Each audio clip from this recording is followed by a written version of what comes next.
हरे कृष्ण।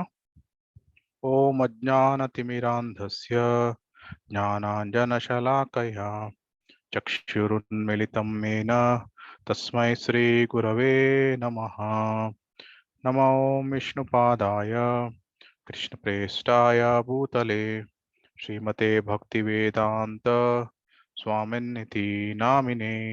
नमस्ते सारस्वते देवी गौरवाणी प्रचारिणे निर्विशेष शून्यवादी पाश्चात्य देशातारिणे। जय श्री कृष्ण चैतन्य प्रभु नित्यानंद श्री अद्वैत गदाधर श्रीवासादि गौर भक्तवृंद। हरे कृष्ण कृष्ण कृष्ण हरे हरे, हरे राम राम राम हरे ಹರೇ. ಹರೇ ಕೃಷ್ಣ. ಇವತ್ತಿನ ಉಪದೇಶಾಮೃತ ಕ್ಲಾಸಿಗೆ ನಿಮ್ಗೆಲ್ರಿಗೂ ಸ್ವಾಗತ. ಲಾಸ್ಟ್ ಕ್ಲಾಸ್ ಅಲ್ಲಿ ನಾವು ಮೂರನೇ ಶ್ಲೋಕವನ್ನು ಕಂಪ್ಲೀಟ್ ಮಾಡಿದ್ದೇವೆ. ಇವತ್ತಿನ ಕ್ಲಾಸ್ ಅಲ್ಲಿ 4ನೇ ಶ್ಲೋಕ ಸ್ಟಾರ್ಟ್ ಮಾಡ್ತಾ ಇದ್ದೇವೆ. ಸೊ ನಾನು ಶೇರ್ ಮಾಡ್ತೇನೆ.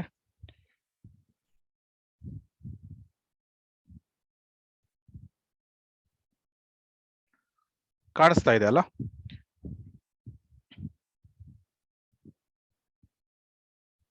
ಸೊ ನಾಲ್ಕನೇ ಶ್ಲೋಕ ಎಲ್ರೂ ದಯವಿಟ್ಟು ರಿಪೀಟ್ ಮಾಡಿ. ದದಾತಿ ಪ್ರತಿಗ್ರಹಣಾತಿ प्रतिगहनाति ಗುಹ್ಯಂ ಆಖ್ಯಾತಿ ಪೃಚ್ಛತಿ गुह्यम् आख्याति ಭುಂಕ್ತೆ ಭೋಜಯತೆ ಚೈವ भुङ्क्ते भोजायते चैव ಷಡ್ವಿಧಂ ಪ್ರೀತಿ ಲಕ್ಷಣಂ. षड्विधं प्रीतिलक्षणम्. ಯಾರಾದ್ರೂ ಅನುವಾದ ಓದ್ತೀರಾ? ನಾನು ಓದ್ತೀನಿ. हरे ದಾನವನಾಗಿ ಕೊಡುಗೆಗಳನ್ನು ಕೊಡುವುದು, ದಾನಗಳನ್ನು ಸ್ವೀಕರಿಸುವುದು, ತನ್ನ ಮನಸ್ಸನ್ನು ಬಿಚ್ಚಿ ಹೇಳುವುದು, ರಹಸ್ಯವಾಗಿ ತಿಳಿದುಕೊಳ್ಳುವುದು, ಪ್ರಸಾದ ಸ್ವೀಕರಿಸುವುದು ಮತ್ತು ಪ್ರಸಾದ ಕೊಡುವುದು, ಇವು ಭಕ್ತರ ನಡುವೆ ನಡೆಯುವ 6 ಪ್ರೇಮ ಸಂಕೇತಗಳು. ಹರೇ ಕೃಷ್ಣ. ತುಂಬಾ ಧನ್ಯವಾದಗಳು ಮಾತಾಜಿ. ಸೊ ಮೊದಲನೇ ಶ್ಲೋಕದಲ್ಲಿ ನಾವು ನೋಡಿದ್ವಿ ಹೇಗೆ ನಾವು 6 ವೇಗಗಳನ್ನು ನಿಯಂತ್ರಣದಲ್ಲಿ ಇಟ್ಕೊಳ್ಬೇಕು ಅಂತ, ಮತ್ತೆ ಹೇಗೆ ನಾವು ಆ 6 ವೇಗಗಳನ್ನು ನಿಯಂತ್ರಣದಲ್ಲಿ ಇಟ್ಟುಕೊಂಡು ಒಬ್ಬನು ಗೋಸ್ವಾಮಿ ಆಗ್ಲಿಕ್ಕೆ ಸಾಧ್ಯವಿದೆ. ಮತ್ತೆ ಅವನು ಆ 6 ವೇಗಗಳನ್ನು ನಿಯಂತ್ರಣದಲ್ಲಿ ಇಟ್ಟುಕೊಂಡ್ರೆ ಅವನು ಪೃಥ್ವಿಯ ಆಚೆ ಎಲ್ಲರನ್ನು ಶಿಷ್ಯನನ್ನಾಗಿ ಮಾಡ್ಕೊಳ್ಬಹುದು, ಆ ಅರ್ಹತೆ ಅವನಿಗೆ ಬರ್ತದೆ ಅಂತ ನಾವು ನೋಡಿದ್ವಿ. 2ನೇ ಶ್ಲೋಕದಲ್ಲಿ 6 ವಿಷಯಗಳು ಭಕ್ತಿಗೆ ಪ್ರತಿಕೂಲವಾಗಿ ಇದೆ, unfavourable activities for devotional service, ಇದನ್ನು ನಾವು ನೋಡಿದ್ವಿ. 3ನೇ ಶ್ಲೋಕದಲ್ಲಿ 6 ಭಕ್ತಿಗೆ ಅನುಕೂಲವಾದಂತಹ ವಿಷಯಗಳು, ಇದನ್ನು ನಾವು ನೋಡಿದ್ವಿ. ಸೊ ಈ 3 ಶ್ಲೋಕಗಳನ್ನು ನಾವು ತುಂಬಾ ಡೀಪ್ ಆಗಿ ಗಾಢವಾಗಿ ನಾವು ನೋಡಿದ್ದೇವೆ. ಸೊ ಈ 4ನೇ ಶ್ಲೋಕ ನಾವು ಸುಮಾರು 2 ರಿಂದ 3 ಕ್ಲಾಸ್ ತೆಗೆದುಕೊಳ್ಳೋಣ. ಆಮೇಲೆ 5ನೇ ಶ್ಲೋಕದಿಂದ ನಾವು ಸ್ವಲ್ಪ ಫಾಸ್ಟ್ ಹೋಗ್ತೇವೆ, ಯಾಕಂದ್ರೆ ಹೈಯರ್ ವರ್ಸಸ್ಸಿಗೆ ಹೋದಾಗೆ ನಮ್ಗೆ ಸಾಕ್ಷಾತ್ಕಾರ ನಮ್ಗೆ ಕಡಿಮೆ ಇರ್ತದೆ. ಮತ್ತೆ ಸೊ ಹೈಯರ್ ಸ್ಟೇಜಸ್ ಆಫ್ ಭಕ್ತಿ ಅದನ್ನು ಆ ಶ್ಲೋಕಗಳು ವಿವರಿಸ್ತದೆ. ಸೊ ಈ ಶ್ಲೋಕದಲ್ಲಿ ನಮ್ಗೆ 6 ವಿಷಯಗಳನ್ನು ಒಬ್ಬನು ಬೆಳೆಸಿಕೊಂಡ್ರೆ, ಅಂದ್ರೆ ಮಾಡಿದ್ರೆ ಭಕ್ತರೊಂದಿಗೆ ಅವನು ಜಾಸ್ತಿ ಪ್ರೀತಿಯನ್ನು ಬೆಳೆಸ್ಕೊಳ್ಬಹುದು ಅಂತ ಈ 4ನೇ ಶ್ಲೋಕದಲ್ಲಿ ವಿವರಿಸಲಾಗಿದೆ. ದದಾತಿ ಪ್ರತಿಗ್ರಹಣಾತಿ. ಸೊ ದದಾತಿ ಅಂದ್ರೆ ಗಿಫ್ಟ್ಸ್ ಗಳನ್ನು ಭಕ್ತರಿಗೆ ಕೊಡುವುದು. ಆಮೇಲೆ ಪ್ರತಿಗ್ರಹಣಾತಿ ಅಂದ್ರೆ ಅವರು ಕೊಡುವಂತಹ ಗಿಫ್ಟ್ಸ್ ಗಳನ್ನು ನಾವು ಸ್ವೀಕರಿಸುವುದು. ಆಮೇಲೆ ಗುಹ್ಯಂ ಆಖ್ಯಾತಿ ಪೃಚ್ಛತಿ ಅಂದ್ರೆ ನಾವು ಆತ್ಮವಿಶ್ವಾಸದಿಂದ ನಮ್ಮ ಹೃದಯವನ್ನು ಬೇರೆ ಭಕ್ತರೊಂದಿಗೆ ಶೇರ್ ಮಾಡ್ಕೊಳ್ಳುವುದು. ನಮ್ಗೇನಾದ್ರೂ ಕಷ್ಟ ಇದ್ರೆ ಅಥವಾ ನಮ್ಗೇನಾದ್ರೂ ಗೈಡೆನ್ಸ್ ಬೇಕಾದ್ರೆ ಭಾಗವದ್ಗೀತೆ ವಿಷಯದಲ್ಲಿ, ಭಕ್ತಿ ಸೇವೆಯಲ್ಲಿ ಹೇಗೆ ಮುಂದುವರಿಯುವುದು, ಈ ವಿಷಯದಲ್ಲಿ ನಮ್ಗೇನಾದ್ರೂ ಮಾರ್ಗದರ್ಶನ ಬೇಕಾದ್ರೆ ನಾವು ಬೇರೆ ಹಿರಿಯ ಭಕ್ತರ ಜೊತೆಗೆ ಅಥವಾ ಸ್ವಲ್ಪ ಆತ್ಮೀಯ ಭಕ್ತರ ಜೊತೆಗೆ ನಾವು ಅದನ್ನು ಶೇರ್ ಮಾಡ್ಕೊಳ್ತೇವೆ. ಆಮೇಲೆ ಪ್ರಚ್ಯತಿ ಅಂದ್ರೆ ನಾವು ಬೇರೆಯವರ ಸಾಕ್ಷಾತ್ಕಾರವನ್ನು, ರಿಯಲೈಸೇಷನ್ಸ್, ಇದನ್ನು ನಾವು ಎನ್ಕ್ವೈರ್ ಮಾಡುವುದು ಅಥವಾ ಅವ್ರ ಹತ್ರ ಕೇಳುವುದು. ಸೊ ನಿಮ್ಮ ಈ ವಿಷಯದ ಬಗ್ಗೆ ನಿಮ್ಮ ರಿಯಲೈಸೇಷನ್ಸ್ ಅನ್ನು ಹೇಳಿ ಅಂತ, ಈ ರೀತಿ ಇದನ್ನು ಪ್ರಚ್ಯತಿ ಅಂತ ಹೇಳ್ತಾರೆ. ಆಮೇಲೆ ಭುಂಕ್ತೆ ಭೋಜಯತೆ. ಭುಂಕ್ತೆ ಅಂದ್ರೆ ಬೇರೆಯವರಿಗೆ ಪ್ರಸಾದವನ್ನು ಪ್ರೀತಿಯಿಂದ ನೀಡುವುದು. ಬೇರೆ ಭಕ್ತರನ್ನು ಮನೆಗೆ ಕರೆದು ಅವರಿಗೆ ಪ್ರಸಾದವನ್ನು ಸರ್ವ್ ಮಾಡುವುದು, ಇದನ್ನು ಭುಂಕ್ತೆ ಅಂತ ಹೇಳ್ತಾರೆ. ಆಮೇಲೆ ಭೋಜಯತೆ ಅಂದ್ರೆ ಬೇರೆ ಭಕ್ತರು ನಮ್ಗೆ ಪ್ರೀತಿಯಿಂದ ಈ ಪ್ರಸಾದವನ್ನು ನೀಡಿದ್ರೆ ನಾವು ಅದನ್ನು ಸೇವಾ ಮನೋಭಾವದಲ್ಲಿ ಪ್ರೀತಿಯಿಂದ ಅದನ್ನು ಸ್ವೀಕಾರ ಮಾಡುವುದು. ಸೊ ಈ 6 ವಿಷಯಗಳನ್ನು ಒಬ್ಬನು ಮಾಡಿದ್ರೆ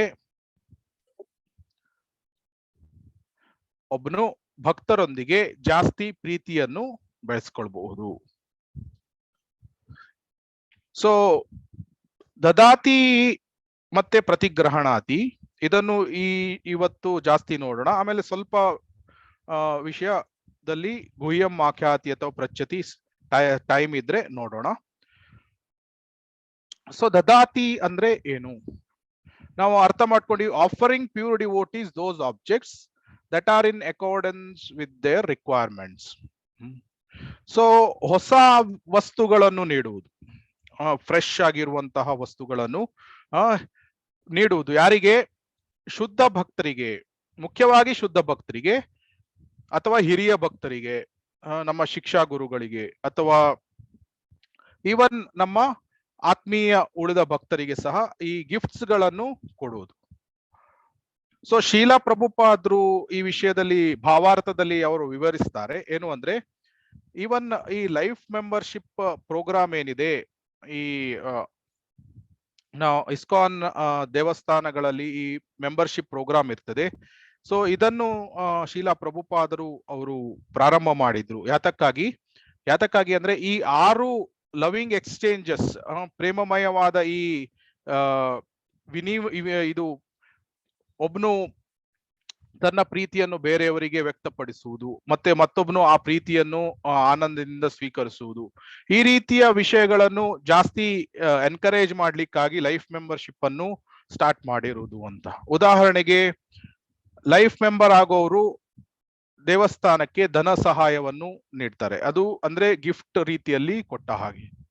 ಆಮೇಲೆ ರಿಟರ್ನ್ ಅಲ್ಲಿ ಭಕ್ತರು ಏನ್ ಮಾಡ್ತಾರೆ, ಆ ಲೈಫ್ ಮೆಂಬರ್ಸ್ಗೆ ಅವರು ಶ್ರೀಮದ್ ಭಾಗವತ ಮತ್ತೆ ಬೇರೆ ಬೇರೆ ಪುಸ್ತಕಗಳನ್ನು, ಶಿಲಾ ಪ್ರಭುಪಾದರ ಪುಸ್ತಕಗಳನ್ನು ಅವರು ಮತ್ತೆ ಹಿಂದೆ ನೀಡ್ತಾರೆ, ಪ್ರೀತಿಯಿಂದ ನೀಡ್ತಾರೆ. ಆಮೇಲೆ ಮುಂದೆ ಆ ಸಂಬಂಧ ಏನಿದೆ ಅದು ಸ್ಟ್ರಾಂಗ್ ಆಗ್ತಾ ಹೋಗ್ತದೆ. ಆವಾಗ ಲೈಫ್ ಮೆಂಬರ್ಸ್ಗಳು ಸಂಡೇ ಫೀಸ್ಟ್ ಪ್ರೋಗ್ರಾಮಿಗೆ ಬರಬಹುದು, ಅಥವಾ ಅವ್ರದ್ದು ಬರ್ತ್ಡೇ ಅಥವಾ ವಿಶೇಷ ಫೆಸ್ಟಿವಲ್ಸ್, ಹಬ್ಬಗಳು ಇದ್ದಾಗ ದೇವಸ್ಥಾನಕ್ಕೆ ಬರ್ತಾರೆ. ಆಮೇಲೆ ಅವರು ಅಲ್ಲಿ ಬಂದು ಪ್ರಸಾದವನ್ನು ಸ್ವೀಕರಿಸ್ತಾರೆ. ಸೊ ಈ ರೀತಿ. ಆಮೇಲೆ ಅವರು ಲೈಫ್ ಮೆಂಬರ್ಸ್ಗಳು ಕ್ರಮೇಣವಾಗಿ ಭಕ್ತರನ್ನು ಸಹ ತಮ್ಮ ಮನೆಗೆ ಕರಿಬಹುದು. ಆಮೇಲೆ ಅವರು ಆ ಸತ್ಸಂಗಗಳನ್ನು ಇಟ್ಕೊಂಡು ಭಕ್ತರಿಗೆ ಅವರು ಸಹ ಪ್ರಸಾದವನ್ನು ನೀಡಬಹುದು.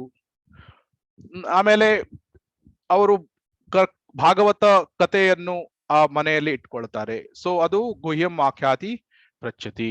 ನಮ್ಗೆ ಮತ್ತೆ ಭಕ್ತಿ ಸೇವೆಯಲ್ಲಿ ಮುಂದುವರಿಲಿಕ್ಕೆ ಏನಾದ್ರೂ ಕಷ್ಟಗಳು ಇದ್ರೆ ಅದನ್ನು ಪ್ರಶ್ನೆಯ ರೂಪದಲ್ಲಿ ಕೇಳ್ತಾರೆ. ಸೊ ಈ 6 ವಿಷಯಗಳು ಏನಿದೆ, ಈ ಲೈಫ್ ಮೆಂಬರ್ಶಿಪ್ ಈ ಸ್ಕೀಮ್ಸ್, ಅಥವಾ ಇದರಲ್ಲಿ ಸ್ಕೀಮ್ಸ್ ಅಂತ ಹೇಳಕ್ಕಾಗಲ್ಲ, ಬಟ್ ಈ ಪ್ರೋಗ್ರಾಮ್ಸ್ ಏನು ನಮ್ಮ ಶೀಲಾ ಪ್ರಭುಪಾದರು ಅದನ್ನು ಇಸ್ಕಾನ್ ದೇವಾಲಯಗಳಲ್ಲಿ ಮಾಡಿದ್ದಾರೆ, ಇದು 6 ಲವಿಂಗ್ ಎಕ್ಸ್ಚೇಂಜಸ್ ಗಳನ್ನು ಫೆಸಿಲಿಟೇಟ್ ಮಾಡ್ತದೆ. ಆಮೇಲೆ ಪ್ರತಿಗ್ರಹಣಾತಿ ಅಂದ್ರೆ ಏನು? ಪ್ರತಿಗ್ರಹಣಾತಿ ಅಂದ್ರೆ ಯಾವಾಗಲೂ ಶುದ್ಧ ಭಕ್ತರು ನಮಗೆ ಏನಾದ್ರೂ ಉಚ್ಚಿಷ್ಟವನ್ನು ನೀಡುತ್ತಾರೆ. ಮೇ ಬಿ ಗಾರ್ಲ್ಯಾಂಡ್, ಹೂವಿನ ಹಾರವನ್ನು ನೀಡಬಹುದು, ಅಥವಾ ಅವರು ತಿಂದ ಆ ಪ್ರಸಾದದ ಉಚ್ಚಿಷ್ಟ, ಅಥವಾ ಅದು ಅವರು ಡೈರೆಕ್ಟ್ ಆಗಿ ನೀಡದೇ ಇರಬಹುದು, ಬೇರೆ ಭಕ್ತರ ಕೃಪೆಯಿಂದ ಸಿಗಬಹುದು, ಅಥವಾ ಅವರು ಯೂಸ್ ಮಾಡಿರುವಂತಹ ಈ ಬಟ್ಟೆಗಳು ಅಂದ್ರೆ ಈ ಟವೆಲ್ಸ್ ಈ ರೀತಿ ಎಲ್ಲ ಸಿಗಬಹುದು. ಸೊ ಇದು ರೆಮ್ನೆಂಟ್ ಉಚ್ಚಿಷ್ಟ ರೂಪದಲ್ಲಿ ಸಿಗ್ತದೆ. ಇದನ್ನು ಭಕ್ತನು ತುಂಬಾ ತುಂಬು ಹೃದಯದಿಂದ ಸ್ವೀಕಾರ ಮಾಡ್ತಾನೆ. ಇದನ್ನು ಪ್ರತಿಗ್ರಹಣಾತಿ ಅಂತ ಹೇಳ್ತಾರೆ. ಸೊ ಶ್ರೀಮದ್ ಭಾಗವತದ 11ನೇ ಸ್ಕಂದ 6ನೇ ಅಧ್ಯಾಯದಲ್ಲಿ ಉದ್ಧವ ಕೃಷ್ಣನಿಗೆ ಹೇಳ್ತಾನೆ, ತಯೋಪಭುಕ್ತ ಸಗ್ರಂಧ ವಾಸೋಲಂಕಾರ ಚರ್ಚಿತ ಉಚ್ಚಿಷ್ಟ ಭೋಜಿನೋ ದಾಸಾಸ್ ತವ ಮಾಯಾಂ ಜಯೇಮಹಿ. ಇಲ್ಲಿ ಉದ್ಧವ ಕೃಷ್ಣನಿಗೆ ಹೇಳ್ತಾನೆ, ನಿನ್ನ ಉಚ್ಚಿಷ್ಟವನ್ನು ನಾವು ಸ್ವೀಕರಿಸಿದಾಗ ನಾವು ಮಾಯೆಯ ಪ್ರಭಾವವನ್ನು ಸಹ ನಾವು ಗೆಲ್ಲಬಹುದು ಅಂತ ಉದ್ಧವ ಕೃಷ್ಣನಿಗೆ ಹೇಳ್ತಾನೆ. ಅಂದ್ರೆ ಈಗ ನಾವು ನರಸಿಂಹ ಆಯಿಲ್ ಅನ್ನು ಹಚ್ಕೊಳ್ತೇವೆ, ಫ್ರಾಗ್ರೆಂಟ್ ಆಯಿಲ್ಸ್. ಆಮೇಲೆ ಕೆಲವೊಮ್ಮೆ ಈ ಜಗನ್ನಾಥ ಪುರಿಯಲ್ಲಿ ನಾವು ನೋಡ್ತೇವೆ, ಅವರು ಈ ಭಗವಂತನಿಗೆ ಬಟ್ಟೆಗಳ ತುಂಡುಗಳನ್ನು ಕೊಡ್ತಾರೆ, ಅದನ್ನು ಕೈಗೆ ಕಟ್ಕೊಳ್ತಾರೆ. ಸೊ ಈ ರೀತಿ ಆ ಉಚ್ಚಿಷ್ಟವನ್ನು ಒಬ್ನು ಕೃಪೆ ಮರ್ಸಿ ಅಂತ ಅದನ್ನು ಸ್ವೀಕಾರ ಮಾಡಿ ಉಪಯೋಗಿಸಿದ್ರೆ ಉದ್ಧವ ಹೇಳ್ತಾ ಇದ್ದಾರೆ ಏನು ಅಂದ್ರೆ, ನಾವು ಮಾಯೆಯನ್ನು ಸಹ ಸುಲಭವಾಗಿ ಗೆಲ್ಲಬಹುದು. ಹೇಗೆ? ಭಗವಂತನ ಕೃಪೆಯಿಂದ ಗೆಲ್ಲಬಹುದು. ಸೊ ಆದ್ರಿಂದ ಈ ರೆಮ್ನೆಂಟ್ಸ್ ಗಳು ನಮ್ಗೆ ಶುದ್ಧ ಭಕ್ತರದ್ದು ಅಥವಾ ಭಗವಂತನದ್ದು ಸಿಗ್ತದೆ. ಇದನ್ನು ನಾವು ತುಂಬಾ ವ್ಯಾಲ್ಯೂಯೇಬಲ್, ಇದು ಪ್ರೈಸ್ಲೆಸ್ ಗಿಫ್ಟ್, ತುಂಬಾ ಇದಕ್ಕೆ ನಾವು ಬೆಲೆ ಕಟ್ಟಲಿಕ್ಕೆ ಆಗುದಿಲ್ಲ. ಸೊ ಇದನ್ನು ತುಂಬಾ ನಾವು ಕೃತಜ್ಞತಾ ಭಾವದಿಂದ ನಾವು ಇದನ್ನು ಸ್ವೀಕರಿಸಬೇಕು. ಯಾಕೆಂದ್ರೆ ಎಲ್ಲವೂ ಭಗವಂತನಿಗೆ ಬಿಲಾಂಗ್ ಆಗಿದೆ. Everything belongs to Krishna. So Bhakti Siddhanta Saraswati ಠಾಕೂರರ ಕಾಲದಲ್ಲಿ ಒಬ್ರು ಭಕ್ತರು ಆ ಕದಂಬ ಮರವನ್ನು ಬೆಳೆಸಿರ್ತಾರೆ. ಆ ಕದಂಬ ಮರಕ್ಕೆ ಮೊದಲನೇ ಹೂ ಬಂದಿರ್ತದೆ, ಪ್ರಪ್ರಥಮವಾದ ತುಂಬಾ ಸುಗಂಧಿತವಾದ ಕದಂಬ ಹೂ ಬಂದಿರ್ತದೆ. ಆವಾಗ ಅವರ ಶಿಷ್ಯರು, ಆ ಭಕ್ತರು ಬಂದು ಆ ಕದಂಬ ಹೂವನ್ನು ತೆಗೆದು ಆ ಭಕ್ತಿ ಸಿದ್ಧಾಂತ ಸರಸ್ವತಿ ಠಾಕೂರರಿಗೆ ಕೊಡ್ತಾರೆ. ಆಮೇಲೆ ಹೇಳ್ತಾರೆ, ಇದು ಪ್ರಪ್ರಥಮವಾದ ಹೂ, ನಾನು ಮರದಿಂದ ಕಿತ್ತಿದ್ದೇನೆ, ಇದನ್ನು ನಿಮ್ಗೆ ನೀಡ್ತಾ ಇದ್ದೇನೆ ಅಂತ.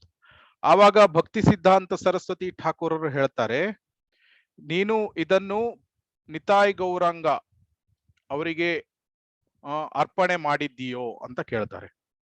Have you offered this to the supreme lord? ಆವಾಗ ಭಕ್ತರು ಹೇಳ್ತಾರೆ, ಇಲ್ಲ, ನಾನು ಆಫರ್ ಮಾಡಿಲ್ಲ ಅಂತ. ಆವಾಗ ಶ್ರೀಲ ಭಕ್ತಿ ಸಿದ್ಧಾಂತ ಸರಸ್ವತಿ ಠಾಕೂರರು ಅವರು ಕಾರಲ್ಲಿ ಹೋಗ್ತಾ ಇರ್ತಾರೆ, ಹೋಗ್ಲಿಕ್ಕೆ ರೆಡಿ ಆಗಿರ್ತಾರೆ. ಅದಕ್ಕಾಗಿ ಅವ್ರು ಭಕ್ತರಿಗೆ ಹೇಳ್ತಾರೆ, ನೀನೇ ಹೋಗಿ ಇದನ್ನು ನಿತಾಯ್ ಗೌರಾಂಗ ಅವರಿಗೆ ಅರ್ಪಣೆ ಮಾಡಿ ತೆಗೆದುಕೊಂಡು ಬಾ ಅಂತ. ಆವಾಗ ಆ ಭಕ್ತರು ಹೋಗಿ ಆ ನಿತಾಯ್ ಗೌರಾಂಗನಿಗೆ ಆ ಪ್ರಪ್ರಥಮವಾದ ಸುಗಂಧಿತವಾದ ಆ ಕದಂಬ ಹೂವನ್ನು ಅರ್ಪಣೆ ಮಾಡಿ ಆಮೇಲೆ ಅದನ್ನು ತಂದು ಭಕ್ತಿ ಸಿದ್ಧಾಂತ ಸರಸ್ವತಿ ಠಾಕೂರರಿಗೆ ಕೊಡ್ತಾರೆ. ಆವಾಗ ಭಕ್ತಿ ಸಿದ್ಧಾಂತ ಸರಸ್ವತಿ ಠಾಕೂರರು ಹೇಳ್ತಾರೆ, ನಾನು ಈಗ ಪ್ರಯಾಣಕ್ಕಾಗಿ ಕಾರಲ್ಲಿ ಹೊರಟಿದ್ದೇನೆ, ಆದ್ರಿಂದ ನಾನು ನಿನಗೆ ಅರ್ಪಣೆ ಮಾಡ್ಲಿಕ್ಕೆ ಹೇಳಿದೆ. ನನಗೆ ಸಮಯ ಇದ್ದಿದ್ರೆ ನಾನೇ ನನ್ನ ಕೈಯಿಂದ ಈ ಹೂವನ್ನು ನಿತಾಯ್ ಗೌರಾಂಗರಿಗೆ ಅರ್ಪಣೆ ಮಾಡ್ತಾ ಇದ್ದೆ ಅಂತ. ಸೊ ಇದರಿಂದ ನಾವು ಒಂದು ವಿಷಯವನ್ನು ಅರ್ಥ ಮಾಡ್ಕೊಳ್ಬಹುದು. ನಾವು ದದಾತಿ ಪ್ರತಿಗ್ರಹಣಾತಿ, ಯಾವಾಗ್ಲೂ ಭಗವಂತನಿಗೆ ನೀಡುವುದು ಅಥವಾ ಭಕ್ತರಿಗೆ ಏನು ನೀಡ್ತೇವೆ ಅದು ಭಕ್ತರು, ಶುದ್ಧ ಭಕ್ತರು ಭಗವಂತನಿಗೆ ಅದನ್ನು ಅರ್ಪಣೆ ಮಾಡಿದ್ರೆ ಅದಕ್ಕೆ ಜಾಸ್ತಿ ವ್ಯಾಲ್ಯೂ ಇದೆ. ಸೊ ಅದೇ ಶೀಲ ಭಕ್ತಿ ಸಿದ್ಧಾಂತ ಸರಸ್ವತಿ ಠಾಕೂರರು ಅದನ್ನು ಅರ್ಪಣೆ ಮಾಡಿ ಅದನ್ನು ಭಕ್ತರಿಗೆ ನೀಡಿದಿದ್ರೆ ಜಾಸ್ತಿ ವ್ಯಾಲ್ಯೂ ಇರ್ತಿತ್ತು.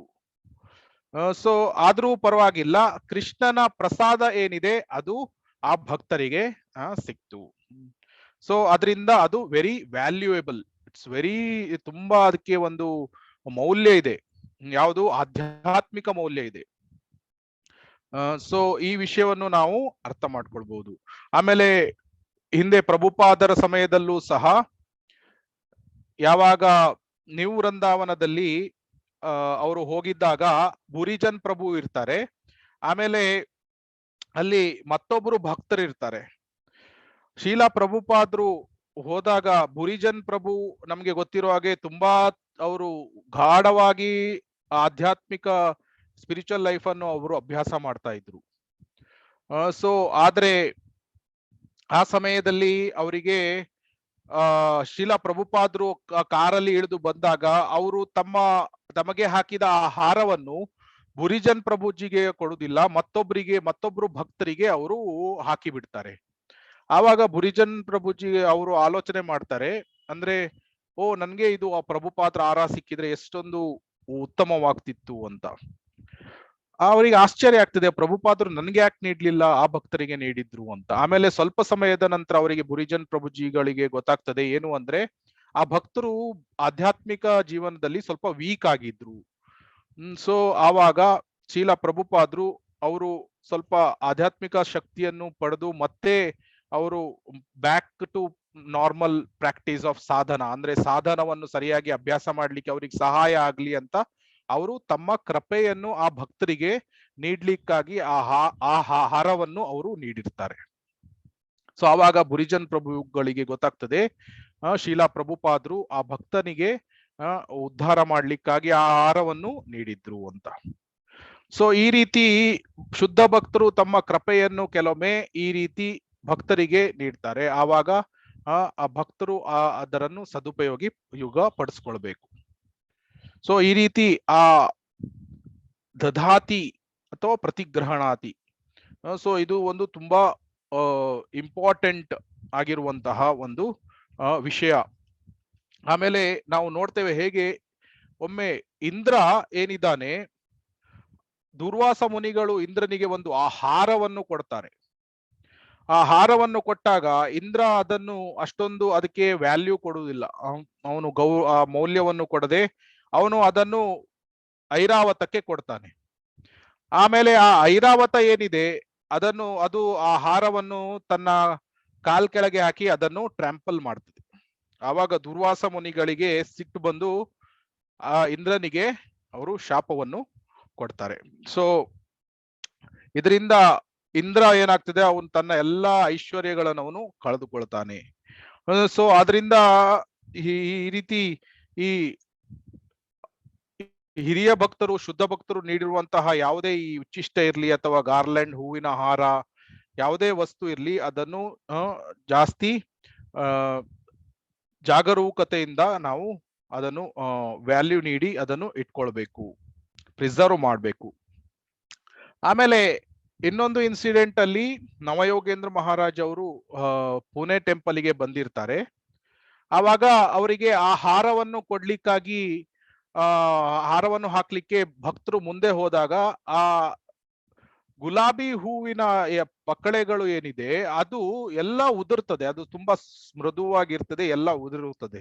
ಆವಾಗ ನವಯೋಗೇಂದ್ರ ಮಹಾರಾಜರು ಹೇಳ್ತಾರೆ, ಇದು ಭಗವಂತನಿಗೆ ಅರ್ಪಿಸಿದಂತಹ ಹಾರ, ಆದ್ರಿಂದ ಒಂದು ಪೆಟಲ್ ಸಹ ನಾವು ಆ ಭೂಮಿಯ ಮೇಲೆ ಬಿಡಬಾರ್ದು. ಆದ್ರಿಂದ ಅವರು ಒಂದು ಪ್ಲಾಸ್ಟಿಕ್ ಚೀಲವನ್ನು ತಂದು ಆಮೇಲೆ ತಮಗೆ ನೀಡಿರುವಂತಹ ಎಲ್ಲ ಹಾರವನ್ನು ಅದರಲ್ಲಿ ಇಟ್ಟು ಆ ಎಲ್ಲಾ ಪೆಟಲ್ಸ್ ಗಳನ್ನು ಅವರು ಆ ಚೀಲದಲ್ಲಿ ಹಾಕಿ ಒಂದು ಪೆಟಲ್ ಅನ್ನು ಸಹ ಭೂಮಿಯ ಮೇಲೆ ಬಿಡುವುದಿಲ್ಲ. ಸೊ ಇದರಿಂದ ನಾವು ಅರ್ಥ ಮಾಡ್ಕೊಳ್ಬಹುದು ಹೇಗೆ ಈ ಶುದ್ಧ ಭಕ್ತರು ಈ ಭಗವಂತನ ಹಾರ, ಭಗವಂತನ ವಸ್ತುಗಳಿಗೆ ಅಷ್ಟೊಂದು ಪ್ರಾಮುಖ್ಯತೆಯನ್ನು ಅವರು ಕೊಡ್ತಾರೆ. ಆಮೇಲೆ ಇನ್ನೊಂದು ಇನ್ಸಿಡೆಂಟ್ಸ್ ಅಲ್ಲಿ, ಇನ್ನೊಂದು ಘಟನೆಯಲ್ಲಿ ನಾವು ನೋಡ್ಬೋದು ಹೇಗೆ ಒಬ್ರು ಮಹಾರಾಜರು ಈಗ ವೃಂದಾವನಕ್ಕೆ ಅಥವಾ ನಾವು ಮಾಯಾಪುರಕ್ಕೆ ಎಲ್ಲ ಹೋದಾಗ ಅವರು ಈ ಭಗವಂತನ ಹಾರವನ್ನು ಅವರಿಗೆ ಹಾಕಿದ್ರೆ ಅವರು ಬೆಳಗ್ಗಿಂದ ಮಧ್ಯಾಹ್ನದವರೆಗೆ ಅಥವಾ ಸಾಯಂಕಾಲದವರೆಗೆ ಅದನ್ನು ಹಾಕಿಕೊಂಡು ಇರ್ತಾರೆ. ಸೊ ಅವರು ಅದಕ್ಕೆ ಅಷ್ಟೊಂದು ಪ್ರಾಮುಖ್ಯತೆಯನ್ನು ಅವರು ನೀಡ್ತಾರೆ. ಸೊ ಇದೇ ರೀತಿ ಈ ರೀತಿ ನಾವು ದದಾತಿ ಪ್ರತಿಗ್ರಹಣಾತಿ, ಆಮೇಲೆ ಗುಹ್ಯಂ ಆಖ್ಯಾತಿ ಪೃಚ್ಛತಿ, ಆಮೇಲೆ ಭುಂಕ್ತೆ ಭೋಜಯತೆ, ಇದನ್ನೆಲ್ಲ ಮಾಡಿದಾಗ ಭಕ್ತರ ಮಧ್ಯೆ ಪ್ರೀತಿ ಏನಿದೆ ಇದು ಜಾಸ್ತಿ ಆಗ್ತದೆ. ಸೊ ಇದು ಪ್ರೀತಿ ಲಕ್ಷಣಂ, the symptoms of loving association ಏನು, ಈ ಲಕ್ಷಣಗಳು ಏನಿದೆ ಪ್ರೀತಿಯ ಲಕ್ಷಣಗಳು ಇದು ಜಾಸ್ತಿ ಆಗ್ತದೆ. ನಾವು ಇವನ್ನ ನಾವು ಚೈತನ್ಯ ಲೀಲೆಗಳಲ್ಲಿ ನಾವು ನೋಡ್ತೇವೆ ಹೇಗೆ ಚೈತನ್ಯ ಮಹಾಪ್ರಭುಗಳು ಅದ್ವೈತ ಆಚಾರ್ಯರ ಮನೆಗೆ ಹೋದಾಗ ಅವರು ಅದ್ವೈತ ಆಚಾರ್ಯರು ಚೈತನ್ಯ ಮಹಾಪ್ರಭುಗಳಿಗೆ ಮತ್ತೆ ನಿತ್ಯಾನಂದ ಪ್ರಭುಗಳಿಗೆ ಅವರು ತುಂಬಾ ಪ್ರೀತಿಯಿಂದ ಅವರು ಪ್ರಸಾದವನ್ನು ಬಡಿಸ್ತಾ ಇದ್ರು. ಆಮೇಲೆ ಚೈತನ್ಯ ಮಹಾಪ್ರಭುಗಳು ಒಂದು ಐಟಮ್ ಅನ್ನು ತಿಂದಾಗ ಅವರು ಮತ್ತೆ ಬಡಿಸ್ತಾ ಇದ್ರು, ಪ್ರೀತಿಯಿಂದ ಮತ್ತೆ ಮತ್ತೆ ಅವರು ಅದನ್ನು ಬಡಿಸ್ತಾ ಇದ್ರು. ಆವಾಗ ಚೈತನ್ಯ ಮಹಾಪ್ರಭುಗಳು ಅದ್ವೈತ ಆಚಾರ್ಯರಿಗೆ ಕೇಳ್ತಾ ಇದ್ರು, ನೀನು ನನಗೆ ಎಷ್ಟು ಪ್ರಸಾದವನ್ನು ಬಡಿಸ್ತಾ ಇದ್ದೀಯಾ, ನಾನು ಒಬ್ಬ ಸನ್ಯಾಸಿ, ಸೊ ನಾನು ಜಾಸ್ತಿ ತಿನ್ಬಾರ್ದು ಅಂತ. ಆದ್ರೂ ಅದ್ವೈತ ಆಚಾರ್ಯರು ಪ್ರೀತಿಯಿಂದ ಪ್ರಸಾದವನ್ನು ಅವರಿಗೆ ಬಡಿಸ್ತಾ ಇದ್ರು. ಅದೇ ರೀತಿ ನಾವು ನೋಡ್ತೇವೆ ಸಾರ್ವಭೌಮ ಭಟ್ಟಾಚಾರ್ಯ ಅವರು ಸಹ ಚೈತನ್ಯ ಮಹಾಪ್ರಭುಗಳಿಗೆ ಕೆಲವೊಮ್ಮೆ ತಮ್ಮ ಮನೆಗೆ ಕರೆದು ಅವರು ಪ್ರೀತಿಯಿಂದ ಪ್ರಸಾದವನ್ನು ಅವರು ಬಡಿಸ್ತಾ ಇದ್ರು. ಭುಂಕ್ತೆ ಭೋಜಯತೆ. ಸೊ ಆಮೇಲೆ ಈವನ್ ನಮ್ಮ ಆಂದೋಲನ ಆರಂಭ ಆದಾಗ ಶೀಲಾ ಪ್ರಭುಪಾದರು ಆವಾಗ ಈ ಭಕ್ತರು ಗುಲಾಬ್ ಜಾಮೂನ್ ಅನ್ನು 3-4 ತಿಂದ್ರು ಸಹ ಕೆಲವೊಮ್ಮೆ ಶೀಲಾ ಪ್ರಭುಪಾದರು ಭಕ್ತರಿಗೆ ಹೇಳ್ತಾ ಇದ್ರು, ಇನ್ನೊಂದು ಗುಲಾಬ್ ಜಾಮೂನ್ ಅನ್ನು ತೆಗೆದುಕೋ ಅಂತ. ಆವಾಗ ಶೀಲಾ ಪ್ರಭುಪಾದರಿಗೆ ಆ ಭಕ್ತರು ಹೇಳ್ತಾ ಇದ್ರು, ನಾನು ಆಲ್ರೆಡಿ 4 ಗುಲಾಬ್ ಜಾಮೂನ್ ಅನ್ನು ತಿಂದಿದ್ದೇನೆ ಅಂತ. ಆದ್ರೂ ಸಹ ಶೀಲಾ ಪ್ರಭುಪಾದರು ಪರವಾಗಿಲ್ಲ, ನೀನು ಇನ್ನೂ ಒಂದು ಗುಲಾಬ್ ಜಾಮೂನ್ ತಿನ್ನು ಅಂತ. ಈ ರೀತಿ ಆಂದೋಲನ ಆರಂಭ ಆದಾಗ ಶೀಲಾ ಪ್ರಭುಪಾದರು ಈ ಪ್ರಸಾದದ ಮೂಲಕ ಈ ಜನತೆಗಳನ್ನು ಅವರು ಈ ಮೂಮೆಂಟಿಗೆ ಅಟ್ರಾಕ್ಟ್ ಮಾಡಿದ್ರು. ಸೊ ಅದಕ್ಕಾಗಿ ಈ ಗುಲಾಬ್ ಜಾಮೂನ್ ಅನ್ನು ಇಸ್ಕಾನ್ ಬುಲೆಟ್ಸ್ ಅಂತ ಅವಾಗ ಕರಿತಾ ಇದ್ರು, ಇಸ್ಕಾನ್ ಬುಲೆಟ್ಸ್ ಅಂತ. ಆಮೇಲೆ ಈ ಶೀಲಾ ಪ್ರಭುಪಾದರ ಪುಸ್ತಕಗಳನ್ನು ಇಸ್ಕಾನ್ ಬಾಂಬ್ಸ್ ಅಂತ ಕರಿತಾ ಇದ್ರು. ಸೊ ಅದಕ್ಕಾಗಿ ಒಬ್ರು ಭಕ್ತರು ಹಿರಿಯ ಭಕ್ತರಿಗೆ ಒಂದು ಲೆಟರ್ ಬರೀತಾರೆ, ಪ್ರಭುಜಿಗಳೇ, ನಾನು ಇಸ್ಕಾನ್ ಬುಲೆಟ್ ಮತ್ತೆ ಇಸ್ಕಾನ್ ಬಾಂಬ್ ನಿಂದ ನಾನು ಈ ಕೃಷ್ಣ ಕಾನ್ಶಿಯಸ್ನೆಸ್ ಜಾಯಿನ್ ಆದೆ, ಆದ್ರೆ ನಾನು ಈಗ್ಲೂ ಇಸ್ಕಾನ್ ಬುಲೆಟ್ಗೆ ತುಂಬಾ ನಾನು ಆಕರ್ಷಿತನಾಗಿದ್ದೇನೆ, ಆದ್ರೆ ಇಸ್ಕಾನ್ ಬಾಂಬ್ಸ್ಗೆ ನಾನು ಆಕರ್ಷಿತನಾಗಿಲ್ಲ ಅಂತ ಈ ರೀತಿ ಬರೀತಾರೆ. ಅಂದ್ರೆ ಇದರ ಹೇಳುವ ತಾತ್ಪರ್ಯ ಏನು ಅಂದ್ರೆ ನಾನು ಇನ್ನು ಗುಲಾಬ್ ಜಾಮೂನಿಗೆ ತುಂಬಾ ಆಕರ್ಷಿತನಾಗಿದ್ದೇನೆ, ಆದರೆ ಶೀಲಾ ಪ್ರಭುಪಾದರ ಪುಸ್ತಕಗಳನ್ನು ನಾನು ಓದ್ತಾ ಇಲ್ಲ ಅಂತ ಆ ರೀತಿಯಲ್ಲಿ ಅವರು ಬರೀತಾರೆ. ಆವಾಗ ಇವರು ಇಲ್ಲ, ನಾವು ಶೀಲಾ ಪ್ರಭುಪಾದರ ಪುಸ್ತಕಗಳನ್ನು ಪ್ರತಿನಿತ್ಯ ನಾವು ಓದ್ಬೇಕು. ಸೊ ಇದು ತುಂಬಾ ಪ್ರಮುಖವಾಗಿದೆ ನಮ್ಮ ಜೀವನದಲ್ಲಿ. ಇದು ಇಸ್ಕಾನ್ ಬಾಂಬ್, ಇದು ಬಾಂಬ್ ಆಫ್ ಲವ್. ಸೊ ಇದು ಜನತೆಯ ಮಡಿಲಲ್ಲಿ ಈ ಬಾಂಬ್ ಅನ್ನು ಹಾಕಿದ್ರೆ ಅವರು ಕೃಷ್ಣ ಪ್ರಜ್ಞರಾಗಿ ಅವರು ಈ ಜನನ ಮರಣಗಳ ಚಕ್ರದಿಂದ ಹೊರಗೆ ಬಂದು ಮರಳಿ ಭಗವದ್ಧಾಮಕ್ಕೆ, ವೈಕುಂಠಧಾಮಕ್ಕೆ ಹೋಗುವ ಒಂದು ಸದವಕಾಶ ಅವರಿಗೆ ಸಿಗ್ತದೆ ಅಂತ ಅವರು ಹೇಳ್ತಾರೆ. ಸೊ ಅದಕ್ಕಾಗಿ ಶೀಲಾ ಪ್ರಭುಪಾದರು ಆರಂಭದಲ್ಲಿ ಒಂದು ಜಾರನ್ನು ಇಡ್ತಾ ಇದ್ರು ಈ ಟೆಂಪಲ್ ದೇವಸ್ಥಾನಗಳಲ್ಲಿ. ಆಮೇಲೆ ಆ ಜಾರನ್ನ ಅವರು ಆ ಬಾಗಿಲಿನ ಸೈಡ್ ಅಲ್ಲೇ ಜಾಸ್ತಿ ಇಡ್ತಾ ಇದ್ರು. ಆವಾಗ ಫುಲ್ ಪ್ರತಿನಿತ್ಯ ಆ ಜಾಮೂನು ಜಾರ್ ಫುಲ್ ಇಡ್ತಾ ಇದ್ರು. ಆವಾಗ ಈ ಯಾರಾದ್ರೂ ಭಕ್ತರು ದೇವಸ್ಥಾನ ಬಿಟ್ಟು, ಇಲ್ಲ ನನ್ಗೆ ದೇವಸ್ಥಾನ ಬೇಡ, ನಾನು ಇದನ್ನ ಬಿಟ್ಟು ಹೋಗ್ತೇನೆ ಅನ್ನುವಾಗ ಅವರಿಗೆ ಆ ಗುಲಾಬ್ ಜಾಮೂನ್ ಜಾರ್ ಕಂಡು ಅವರು ಮತ್ತೆ ಆ ಗುಲಾಬ್ ಜಾಮೂನ್ ಅನ್ನು ತಿಂದು ಅವ್ರು ಹೇಳ್ತಾ ಇದ್ರು, ಇಲ್ಲ ನಾನು ಈ ಗುಲಾಬ್ ಜಾಮೂನ್ ಅನ್ನು ಬಿಟ್ಟು ಹೋಗ್ಲಿಕ್ಕೆ ಆಗೋದಿಲ್ಲ, ಆದ್ರಿಂದ ನಾನು ಈ ದೇವಸ್ಥಾನದಲ್ಲೇ ಇರ್ತೇನೆ ಅಂತ ಆ ರೀತಿ ಅಷ್ಟೊಂದು ಆಕರ್ಷಿತರಾಗ್ತಾ ಇದ್ರು. ಸೊ ಈ ರೀತಿ ಶೀಲಾ ಪ್ರಭುಪಾದರು ಪ್ರಸಾದವನ್ನು ಅಂದ್ರೆ ಪ್ರೀತಿಯಿಂದ ಸರ್ವ್ ಮಾಡಿ, ಭೋಜಯತೆ, ಈ ರೀತಿ ಪ್ರಸಾದವನ್ನು ಪ್ರೀತಿಯಿಂದ ಆರಂಭದಲ್ಲಿ ಸರ್ವ್ ಮಾಡಿ ಅವರು ಈ ಆಂದೋಲನವನ್ನು ವೃದ್ಧಿ ಮಾಡಿದ್ರು. ಸೊ ಇದು ಈ ವಿಷಯಗಳನ್ನು ನಾವು ನೋಡಬಹುದು. ಆಮೇಲೆ ಮತ್ತೊಮ್ಮೆ ಏನಾಗ್ತದೆ, ಆನಂದ ಬಾಬು ಅಂತ ಶೀಲಾ ಪ್ರಭುಪಾದರ ಗಾಡ್ ಬ್ರದರ್ ಒಬ್ರು ಇರ್ತಾರೆ ಮಾಯಾಪುರದಲ್ಲಿ. ಸೊ ಆವಾಗ ಅವರು ಮಠಕ್ಕೆ ಹೋದಾಗ ಶೀಲಾ ಪ್ರಭುಪಾದರ ಬಗ್ಗೆ ತುಂಬಾ ಹೊಗಳ್ತಾರೆ ಆನಂದ ಬಾಬುಜಿಗಳು. ಶೀಲಾ ಪ್ರಭುಪಾದ್ರೆ, ನೀವು ಭಕ್ತಿ ಸಿದ್ಧಾಂತ ಸರಸ್ವತಿ ಠಾಕೂರರ ಒಂದು ಆ ಮಿಷನ್ ಏನಿದೆ ಅದನ್ನು ನೀವು ಪಾಶ್ಚಾತ್ಯ ದೇಶಕ್ಕೆ ಹೋಗಿ ಅದನ್ನು ಸ್ಥಾಪನೆ ಮಾಡಿದ್ದೀರಿ. ಮತ್ತೆ ನೀವು ನಿಮ್ಮ ಆಂಗ್ಲ ಭಕ್ತರ ಡಿವೋಟೀಸ್ ಅಂದ್ರೆ ಶಿಷ್ಯರ ಜೊತೆಗೆ ನೀವೀಗ ಬಂದಿದ್ದೀರಿ. ಆದ್ರಿಂದ ನೀವು ಈಗ ನನ್ನ ಆಶ್ರಮಕ್ಕೆ ಬನ್ನಿ, ನೀವೆಲ್ಲ ನಿಮ್ಮ ಶಿಷ್ಯರೊಂದಿಗೆ ನನ್ನ ಆಶ್ರಮಕ್ಕೆ ಬನ್ನಿ. ನಾನು ಸ್ವತಃ ನನ್ನ ಕೈಯಿಂದನೇ ನಾನು ಈ ಪ್ರಸಾದವನ್ನು ಪ್ರಿಪೇರ್ ಮಾಡ್ತೇನೆ, ಆಮೇಲೆ ನನ್ನ ಕೈಯಿಂದನೇ ನಾನು ಬಡಿಸ್ತೇನೆ ಅಂತ. ಆಮೇಲೆ ಅವರು ತುಂಬಾ ಒಂದು ಉತ್ಸಾಹದಿಂದ ಪ್ರಸಾದವನ್ನು ಭೋಗವನ್ನು ಪ್ರಿಪೇರ್ ಮಾಡಿ ಅದನ್ನು ಭಗವಂತನಿಗೆ ನೈವೇದ್ಯ ಮಾಡ್ತಾರೆ. ಆಮೇಲೆ ಆ ಪ್ರಸಾದವನ್ನು ತಮ್ಮ ಕೈಯಿಂದಾನೇ ಎಲ್ಲಾ ಫಾರಿನ್ ಡಿವೋಟೀಸ್ ಗಳಿಗೆ, ಅವರ ಶಿಲಾ ಪ್ರಭುಪಾದರ ಶಿಷ್ಯರಿಗೆ ಬಡಿಸ್ತಾರೆ. ಆಮೇಲೆ ಹರಿಬೋಲ್ ಹರಿಬೋಲ್ ಇನ್ನೂ ಜಾಸ್ತಿ ತೆಗೆದುಕೊಳ್ಳಿ ಅಂತ ಈ ರೀತಿ ಅವರು ಈ ಅಪ್ರಿಶಿಯೇಟ್ ಮಾಡಿ ಈ ಭಕ್ತರಿಗೆ ಜಾಸ್ತಿ ಜಾಸ್ತಿ ಪ್ರಸಾದವನ್ನು ಸ್ವೀಕಾರ ಮಾಡ್ಲಿಕ್ಕೆ ಪ್ರೇರೇಪಿಸ್ತಾ ಇರ್ತಾರೆ. ಅವಾಗ ಶೀಲಾ ಪ್ರಭುಪಾದರು ತಮ್ಮ ಶಿಷ್ಯರಿಗೆ ಹೇಳ್ತಾರೆ, ನೋಡಿ ಎಷ್ಟು ಜಸ್ಟ್ ಹೇಗೆ ನನ್ನ ಈ ಆನಂದ ಬಾಬು ಅವರು ಹೇಗೆ ಮಾತ್ಸರ್ಯ ಭಾವವನ್ನು ಹೊಂದಿಲ್ಲ, ತುಂಬಾ ಸರಳ ಭಾವವನ್ನು ಹೊಂದಿದ್ದಾರೆ, ತುಂಬಾ ಸಿಂಪಲ್. ಅವರಿಗೆ ನೀವು ಯಾರು ಅಂತಾನೂ ಗೊತ್ತಿಲ್ಲ, ಆದ್ರೂ ಸಹ ಅವರು ನಿಮ್ಮನ್ನು ಕರೆದು ಈ ಪ್ರೀತಿಯಿಂದ ಪ್ರಸಾದವನ್ನು ಅವರು ಬಡಿಸ್ತಾ ಇದ್ದಾರೆ. ಸೊ ಆದ್ರಿಂದ ಈ ಭಾರತ ದೇಶದಲ್ಲಿ ಈ ಒಂದು ಸಂಸ್ಕಾರ ಇನ್ನೂ ಸಹ ಇದೆ. ಸೊ ಇದು ಭುಂಕ್ತೆ ಭೋಜಯತೆ, ಇದನ್ನು ಶೀಲಾ ಪ್ರಭುಪಾದರು ತಮ್ಮ ಶಿಷ್ಯರಿಗೆ ಅವರು ಹೇಳ್ತಾರೆ. ಸೊ ಆದ್ರಿಂದ ಷಡ್ವಿಧಂ ಪ್ರೀತಿ ಲಕ್ಷಣಂ, ಈ 6 ಸಿಂಪ್ಟಮ್ಸ್, ಇದು ವಿಷಯಗಳು ಏನಿದೆ ಇದು ಪ್ರೀತಿಯ ಲಕ್ಷಣ, ಇದು ಭಕ್ತರ ಮಧ್ಯೆ ಪ್ರೀತಿಯ ಲಕ್ಷಣವನ್ನು ಸೂಚಿಸ್ತದೆ. ಸೊ ಅದರಿಂದ ನಾವು 2ನೇ ಶ್ಲೋಕದಲ್ಲಿ ನಾವು ನೋಡಿದ್ವಿ ಒಂದು ಪ್ರಮುಖವಾದ ವಿಷಯ. 2 ಶ್ಲೋಕದಲ್ಲಿ ಒಂದು ವಿಷಯವನ್ನು ಒತ್ತಿ ನೀಡಲಾಗಿತ್ತು, ಏನಂದ್ರೆ ಅವಾಯ್ಡ್ ಬ್ಯಾಡ್ ಅಸೋಸಿಯೇಷನ್, ದುಸ್ಸಂಗವನ್ನು ನಾವು ವರ್ಜಿಸಬೇಕು ಅಂತ. ಸೊ 2ನೇ ಶ್ಲೋಕದಲ್ಲಿ ಜನಸಂಗಶ್ಚ ಲೌಲ್ಯಂಚ ಷಡ್ಭಿರ್ ಭಕ್ತಿರ್ ವಿನಶ್ಯತಿ ಅಂತ ಆ ರೀತಿ ಬಂದಿತ್ತು. 3ನೇ ಶ್ಲೋಕದಲ್ಲಿ ಸಂಗತಾಗ ಸತೋವೃತ್ತೆ. ಸೊ ಈ ರೀತಿ 2 ಶ್ಲೋಕದಲ್ಲಿ ಸಂಗತ್ಯಾಗ ಅಂದ್ರೆ ಅವಾಯ್ಡಿಂಗ್ ಬ್ಯಾಡ್ ಅಸೋಸಿಯೇಷನ್, ಇದರ ಬಗ್ಗೆ ಒತ್ತಿ ಹೇಳಲಾಗಿತ್ತು. ಸೊ ಆವಾಗ ನಾವು ಅರ್ಥ ಮಾಡ್ಕೊಂಡ್ವಿ ಹೇಗೆ ನಾವು ಸತ್ಸಂಗವನ್ನು ಮಾಡಬೇಕು, ದುಸ್ಸಂಗವನ್ನು ವರ್ಜಿಸಬೇಕು ಅಂತ. ಸೊ ದುಸ್ಸಂಗವನ್ನು ವರ್ಜಿಸಬೇಕು ಅಂತ ನಮ್ಗೆ ಗೊತ್ತಾಯ್ತು. ಆದ್ರೆ ಈ 4ನೇ ಶ್ಲೋಕದಲ್ಲಿ ಯಾವ ವಿಷಯಗಳನ್ನು ಮಾಡುವುದರ ಮೂಲಕ ನಾವು ಸತ್ಸಂಗವನ್ನು ಮಾಡಬಹುದು, ಲವಿಂಗ್ ಅಸೋಸಿಯೇಷನ್ ವಿತ್ ಡಿವೋಟೀಸ್ ಮಾಡಬಹುದು, ಇದರ ಬಗ್ಗೆ ವಿವರಿಸಲಾಗಿದೆ.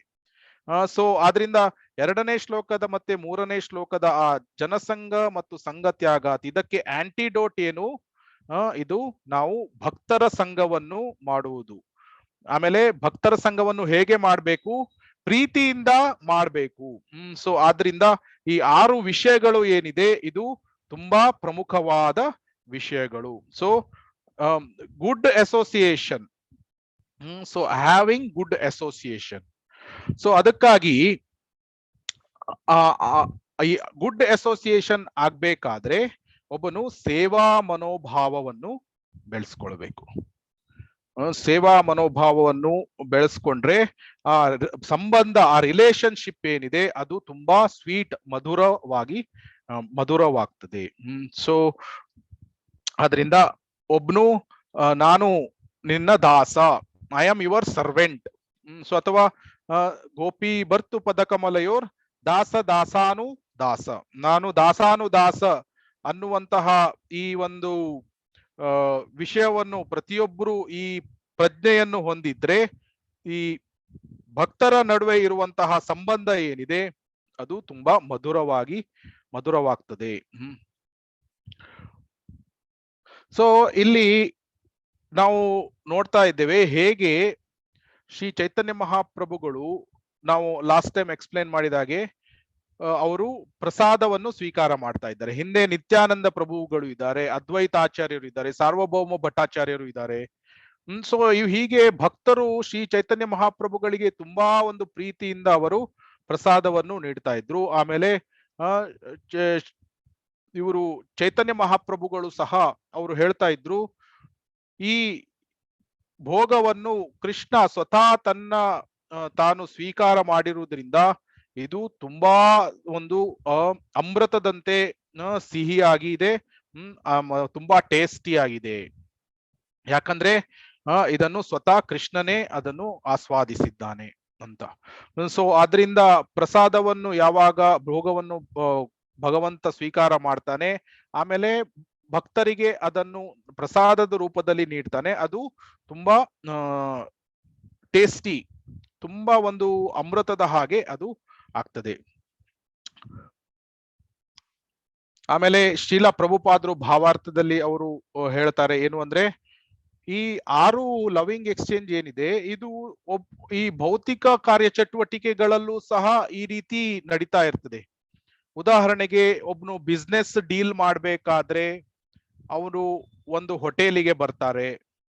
ಹೋಟೆಲಿಗೆ ಬಂದಾಗ ಅವರು ಜೊತೆಗೆ ಬರ್ಬೇಕಾದ್ರೆ ಬಿಸ್ನೆಸ್ ಬರ್ಬೇಕಾದ್ರೆ ಅವನೊಬ್ನು ಗಿಫ್ಟ್ ತಂದಿರ್ತಾನೆ, ಇಬ್ರು ಗಿಫ್ಟ್ ಎಕ್ಸ್ಚೇಂಜ್ ಮಾಡ್ಕೊಳ್ತಾರೆ. ಆಮೇಲೆ ಅವರು ಜೊತೆಗೆ ಏನಾದ್ರೂ ತಿಂಡಿ ತಿನಸುಗಳನ್ನು ತಿಂತಾರೆ. ಸೊ ಆಮೇಲೆ ತಮ್ಮ ಆರೋಗ್ಯದ ಬಗ್ಗೆ ಪ್ರಿಲಿಮಿನರಿ ಮತ್ತೆ ಸ್ವಲ್ಪ ಪರ್ಸನಲ್ ವಿಷಯಗಳನ್ನು ಮಾತನಾಡಿ ಆಮೇಲೆ ಬಿಸ್ನೆಸ್ ಬಗ್ಗೆ ಮಾತನಾಡ್ತಾರೆ. ಸೊ ಈ ರೀತಿ 6 ವಿಷಯಗಳನ್ನು ನಾವು ಭೌತಿಕ ಸ್ತರದಲ್ಲೂ ಸಹ ನೋಡಿದ್ರೆ ಈ 6 ವಿಷಯಗಳು ಅದು ನಡೀತದೆ. ಮತ್ತೆ ಮತ್ತೊಂದು ವಿಷಯ ಏನು ಅಂದ್ರೆ ನಾವು ಅರ್ಥ ಮಾಡ್ಕೊಳ್ಬೇಕು, ದದಾತಿ ಅಲ್ಲಿ ನಾವು ಗಿಫ್ಟ್ ಗಳನ್ನು ಒಬ್ಬನು ನೀಡ್ತಾನೆ. ಆದ್ರೆ ಆ ಗಿಫ್ಟ್ ಗಳನ್ನು ನೀಡಬೇಕಾದ್ರೆ ಯಾವಾಗ್ಲೂ ಹೊಸ ವಿಷಯಗಳನ್ನು, ಹೊಸ ವಸ್ತುಗಳನ್ನು ಅಥವಾ ಫ್ರೆಶ್ ಇರುವುದನ್ನು ಅದನ್ನು ನೀಡಬೇಕೇ ಹೊರತು ಯಾವುದೋ ಒಂದು ನಮ್ಗೆ ಸ್ಕ್ರಾಪ್ ಮಾಡುವಂತ, ನಮ್ಗೆ ಬೇಡದೇ ಇರುವಂತಹ ವಸ್ತುಗಳನ್ನು ಹೋಗಿ ಭಕ್ತರಿಗೆ ನೀಡುವುದಲ್ಲ. ಉದಾಹರಣೆಗೆ ಒಂದು ದೇವಸ್ಥಾನದಲ್ಲಿ ಒಬ್ರು ಭಕ್ತ ಕಾಲ್ ಮಾಡ್ತಾರೆ.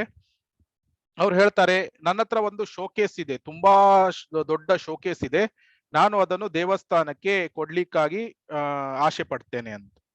ಆವಾಗ ಟೆಂಪಲ್ ಪ್ರೆಸಿಡೆಂಟ್ ಅವ್ರು ಹೇಳ್ತಾರೆ, ಅದು ಒಳ್ಳೆ ಕಂಡೀಷನ್ ಅಲ್ಲಿ ಇದ್ರೆ ಮಾತ್ರ ನಾವು ದೇವಸ್ಥಾನದಲ್ಲಿ ಸ್ವೀಕಾರ ಮಾಡ್ತೇವೆ ಅಂತ. ಆವಾಗ ಆ ಭಕ್ತರು ಟೆಂಪಲ್ ಪ್ರೆಸಿಡೆಂಟ್ ಆ ಭಕ್ತರಿಗೆ ಹೇಳ್ತಾರೆ, ನಮ್ಮ ಟೆಂಪಲ್ ಇಂದ ಒಬ್ರು ಭಕ್ತರನ್ನು ಅದನ್ನ ಚೆಕ್ ಮಾಡ್ಲಿಕ್ಕೆ ಕಳಿಸ್ತೇವೆ ಅಂತ. ಆವಾಗ ಭಕ್ತರು ಇಲ್ಲ ಇಲ್ಲ ಯಾರಿಗೂ ಕಳ್ಸೋದ್ ಬೇಡ ಅಂತ, ನಾನೇ ತಂದು ಕೊಡ್ತೇನೆ ಅಂತ ಅವರು ಈ ದೇವಸ್ಥಾನಕ್ಕೆ ಇನ್ಫಾರ್ಮ್ ಮಾಡದೆ ಆ ವಸ್ತುವನ್ನು ಇಡ್ತಾರೆ, ಮತ್ತೆ ಯಾರಿಗೂ ಇನ್ಫಾರ್ಮ್ ಮಾಡದೆ ಹಾಗೆ ಹೋಗಿ ಬಿಡ್ತಾರೆ. ಸೊ ಆವಾಗ ಸ್ವಲ್ಪ ಸಮಯದ ನಂತರ ಟೆಂಪಲ್ ಪ್ರೆಸಿಡೆಂಟ್ಸ್ಗೆ ಅದು ಗೊತ್ತಾಗ್ತದೆ ವಿಷಯ. ಅವಾಗ ಅವ್ರು ಬಂದು ನೋಡ್ತಾರೆ, ಆ ಶೋಕೇಸ್ ಅಲ್ಲಿ ಇರೋ ಗ್ಲಾಸ್ ಎಲ್ಲ ಬ್ರೇಕ್ ಆಗಿದೆ, ಮುರಿದೋಗಿದೆ. ಆಮೇಲೆ ಅದು ರಿಪೇರಿ ಮಾಡ್ಲಿಕ್ಕೆ 10-20 ಸಾವಿರ ಆಯ್ತು. ಆಮೇಲೆ ಅದು ತುಂಬಾ ಬಲ್ಕಿಯಾಗಿ ದೊಡ್ಡದಾಗಿತ್ತು, ಯಾವುದೇ ಅಷ್ಟೊಂದು ಉಪಯೋಗಕ್ಕೆ ಬರ್ತಾ ಇರ್ಲಿಲ್ಲ. ಆಮೇಲೆ ಅದು ಅವರು ಬೇರೆಯವರಿಗೆ ಕೊಡ್ಬೇಕಾಯ್ತು. ಸೊ ಈ ರೀತಿ ಸ್ಕ್ರಾಪ್ ಆಗಿರುವಂತದ್ದು ಬೇರೆಯಲ್ಲಿ ಡಿಸ್ಕಾರ್ಡ್ ಮಾಡ್ಲಿಕ್ಕೆ ಆಗಲ್ಲ, ಅದಕ್ಕಾಗಿ ನಾನು ದೇವಸ್ಥಾನಕ್ಕೆ ನೀಡ್ತೇನೆ, ಈ ವಿಷಯಗಳನ್ನು ನಾವು ಮಾಡಬಾರ್ದು. ಆಮೇಲೆ ಇನ್ನೊಬ್ರು ಭಕ್ತರು ಏನ್ ಮಾಡ್ತಾರೆ, ಅವ್ರದ್ದು ಒಂದು ಕಾರ್ ಇದೆ, ಟೆಂಪೋ ಟ್ರ್ಯಾಕ್ಸ್ ಈ ಕಾರನ್ನು ನಾನು ದೇವಸ್ಥಾನಕ್ಕೆ ನೀಡ್ತೇನೆ ಅಂತ. ಮೊದ್ಲು 50 ಸಾವಿರ ನೀಡಿದ್ರೆ ನಾನು ಕೊಡ್ತೇನೆ ಅಂತ ಹೇಳ್ತಾರೆ. ಆಮೇಲೆ ನಾನು ದೇವಸ್ಥಾನಕ್ಕೆ ಫ್ರೀ ಆಗಿ ಈ ಟೆಂಪೋ ಟ್ರ್ಯಾಕ್ಸ್ ಅನ್ನು ಕೊಡ್ತೇನೆ ಅಂತ ಕೊಡ್ತಾರೆ. ಆದ್ರೆ ಆ ಟೆಂಪೋ ಟ್ರ್ಯಾಕ್ಸ್ ಈ ಭಕ್ತರಿಗೆಲ್ಲ ತುಂಬಾ ಆನಂದ ಆಗ್ತದೆ, ಓ ನಮ್ಗೆ ಇದು ಫ್ರೀ ಆಗಿ ಟೆಂಪೋ ಟ್ರ್ಯಾಕ್ಸ್ ಸಿಕ್ಕಿದೆ ಅಂತ. ಆದ್ರೆ ಆ ಟೆಂಪೋ ಟ್ರ್ಯಾಕ್ಸ್ ಡ್ರೈವ್ ಮಾಡಿ 100 ಮೀಟರ್ಸ್ ಹೋಗ್ಬೇಕಾದ್ರೆ ಅದು ಅಲ್ಲೇ ಬಂದ್ ಆಗಿ ಹೋಗಿ ಬಿಡ್ತದೆ. ಆಮೇಲೆ ಅದನ್ನು ಸ್ಟಾರ್ಟ್ ಮಾಡ್ಲಿಕ್ಕೆ ನೋಡ್ತಾರೆ, ಅದು ಕೀ ಅನ್ನು ಹಾಕಿ. ಆವಾಗ ಎಷ್ಟೇ ಮಾಡಿದ್ರು ಅದು ಟೆಂಪೋ ಟ್ರ್ಯಾಕ್ ಸ್ಟಾರ್ಟೇ ಆಗುದಿಲ್ಲ. ಆಮೇಲೆ ಈ ಭಕ್ತರು ಆ ಓನರಿಗೆ ಕಾಲ್ ಮಾಡಿದಾಗ ಅವ್ರು ಹೇಳ್ತಾರೆ, ಅದು ಒಂದು ಸ್ಟಾರ್ಟಿಂಗ್ ಟ್ರಬಲ್, ಅದು ಸ್ಟಾರ್ಟ್ ಆಗೋದಿಲ್ಲ, ಅದೊಂದೇ ಪ್ರಾಬ್ಲಮ್ ಬಿಟ್ರೆ ಬೇರೆ ಏನೋ ಪ್ರಾಬ್ಲಮ್ ಇಲ್ಲ ಆ ಕಾರಿಗೆ ಅಂತ. ಸೊ ಆಮೇಲೆ ಆ ಭಕ್ತರಿಗೆ ತುಂಬಾ ಬೇಜಾರಾಗಿ ಅವರು ಅದನ್ನ ರಿಪೇರಿ ಕೊಟ್ಟು ಅದನ್ನ ರಿಪೇರ್ ಮಾಡ್ತಾರೆ. ಆದ್ರೂ ಸಹ ಸ್ವಲ್ಪ ಸಮಯದ ನಂತರ ಮತ್ತೆ ಮತ್ತೆ ಪ್ರಾಬ್ಲಮ್ ಬರ್ತದಂತ ಅವ್ರು ಆಮೇಲೆ ಆ ಟೆಂಪೋ ಟ್ರ್ಯಾಕ್ಸ್ ಅನ್ನು ಮಾರಿ ಬಿಡ್ತಾರೆ. ಸೊ ಹೇಳುವ ತಾತ್ಪರ್ಯ ಏನು ಅಂದ್ರೆ, ಈಗ ಆ ಭಕ್ತನಿಗೆ ಅದು ಬೇಡ, ಅದು ಬೇರೆ ಎಲ್ಲೋ ಡಸ್ಟ್ ಬಿನ್ನಿಗೆ ಹಾಕ್ಬೇಕು ಅಥವಾ ಬೇರೆ ಕಡೆ ಡಿಸ್ಕಾರ್ಡ್ ಮಾಡ್ಲಿಕ್ಕೆ ಆಗುದಿಲ್ಲ ಅಂತ ತಂದು ದೇವಸ್ಥಾನಕ್ಕೆ ನೀಡುವಂತ ಈ ಭಾವವನ್ನು ಹೊಂದಿರಬಾರ್ದು. ಅಂದ್ರೆ ಟ್ರಬಲ್ ಗಿವಿಂಗ್ ಥಿಂಗ್ಸ್, ಬೇರೆಯವರಿಗೆ ತೊಂದರೆ ಕೊಡುವಂತಹ ವಸ್ತುಗಳನ್ನು ಗಿಫ್ಟ್ ಅಂತ ಕೊಡುವುದು. ಸೊ ಈ ರೀತಿಯ ವಿಷಯಗಳನ್ನು ಮಾಡಬಾರ್ದು. ನಮ್ಗೆ ಗೊತ್ತಿರೋ ಹಾಗೆ ಚೈತನ್ಯ ಮಹಾಪ್ರಭುಗಳು ರಘುನಾಥ ದಾಸ ಗೋಸ್ವಾಮಿಗಳಿಗೆ ಅವರು ಎರಡು ತುಂಬಾ ಒಂದು ಪ್ರಾಮುಖ್ಯವಾದ ವಸ್ತುವನ್ನು ನೀಡ್ತಾರೆ. ಒಂದು ಗುಂಜಮಾಲ ಮತ್ತು ಎರಡನೇದು ಗೋವರ್ಧನ ಶಿಲಾವನ್ನು ನೀಡ್ತಾರೆ. ಆ ಗೋವರ್ಧನ ಶಿಲಾ ಆ ಚೈತನ್ಯ ಮಹಾಪ್ರಭುಗಳಿಗೆ ಎಷ್ಟು ಒಂದು ಹೃದಯಕ್ಕೆ ಪ್ರಿಯವಾದ ವಸ್ತು ಆಗಿರ್ತದೆ ಅಂದ್ರೆ, ಅವ್ರು ನೀಡ್ಬೇಕಾದ್ರೆ ಎರಡು ಕಣ್ಣುಗಳಿಗೂ ಅದನ್ನು ಒತ್ತಿ ಹಿಡಿದು ಆಮೇಲೆ ತಲೆ ಮೇಲೆ ಅದನ್ನು ಮುಟ್ಟಿ ಆಮೇಲೆ ತುಂಬಾ ಪ್ರೀತಿಯಿಂದ ಅದನ್ನು ರಘುನಾಥ ದಾಸ ಗೋಸ್ವಾಮಿಗಳಿಗೆ ಅವರು ನೀಡ್ತಾರೆ. ಆ ಗುಂಜಮಾಲ ಅದು ಸಹ ರಾಧಾರಾಣಿಯ ನೆನಪನ್ನು ತರ್ತಾ ಇರ್ತದೆ. ಸೊ ಈ ರೀತಿಯ ವಸ್ತುಗಳನ್ನು ಚೈತನ್ಯ ಮಹಾಪ್ರಭುಗಳು ರಘುನಾಥ ದಾಸ ಗೋಸ್ವಾಮಿಗಳಿಗೆ ಕೊಡ್ತಾರೆ. ಸೊ ನಾವು ಇದನ್ನು ಸರಿಯಾಗಿ ಈ ಪ್ರಿನ್ಸಿಪಲ್, ಈ ತತ್ವವನ್ನು ಅರ್ಥ ಮಾಡ್ಕೊಳ್ಬೇಕು. ಏನು ಅಂದ್ರೆ, ನಮಗೆ ಬೇಡದೇ ಇರುವಂತಹ ವಸ್ತುಗಳನ್ನು ಗಿಫ್ಟ್ ನ ರೂಪದಲ್ಲಿ ಕೊಡುವುದಲ್ಲ. ಅದು ಆದ್ರೆ ತುಂಬಾ ಒಂದು ಪ್ರೀಶಿಯಸ್, ಅಮೂಲ್ಯವಾದ ವಸ್ತುವನ್ನು ತುಂಬಾ ಪ್ರೀತಿಯಿಂದ ಆ ಬೇರೆ ಭಕ್ತರಿಗೆ ನಾವು ನೀಡಬೇಕು. ಉದಾಹರಣೆಗೆ ಒಬ್ರು ಮಹಾರಾಜರು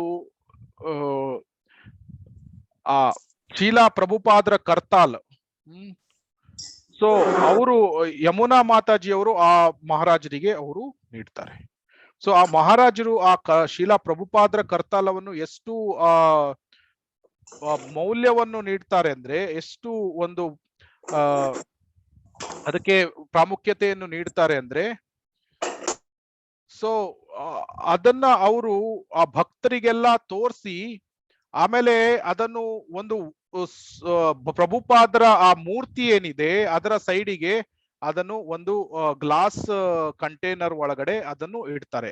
ತುಂಬಾ ಸುರಕ್ಷಿತವಾಗಿ ಇಡ್ತಾರೆ, ಯಾಕಂದ್ರೆ ಎಲ್ಲಾ ಭಕ್ತರು ಬಂದು ಅದನ್ನು ನೋಡಬಹುದು.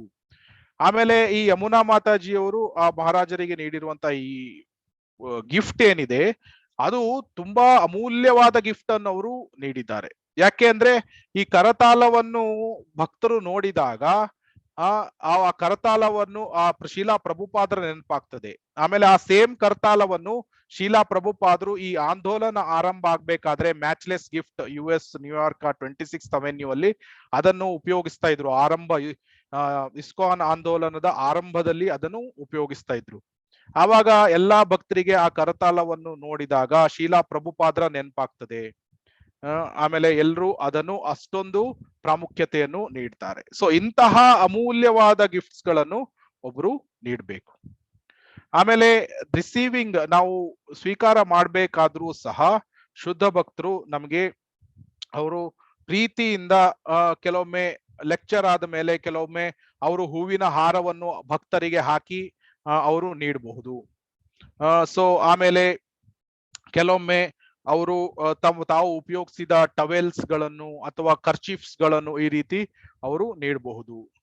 ಸೊ ಇದೆಲ್ಲ ತುಂಬಾ ಅಮೂಲ್ಯವಾದ ವಸ್ತುಗಳು. ಸೊ ಇದು ದದಾತಿ ಪ್ರತಿಗ್ರಹಣಾತಿ, ಗಿವಿಂಗ್ ಅಂಡ್ ರಿಸೀವಿಂಗ್ ಗಿಫ್ಟ್ಸ್. ಆಮೇಲೆ ಇದು ಯಾವಾಗ್ಲೂ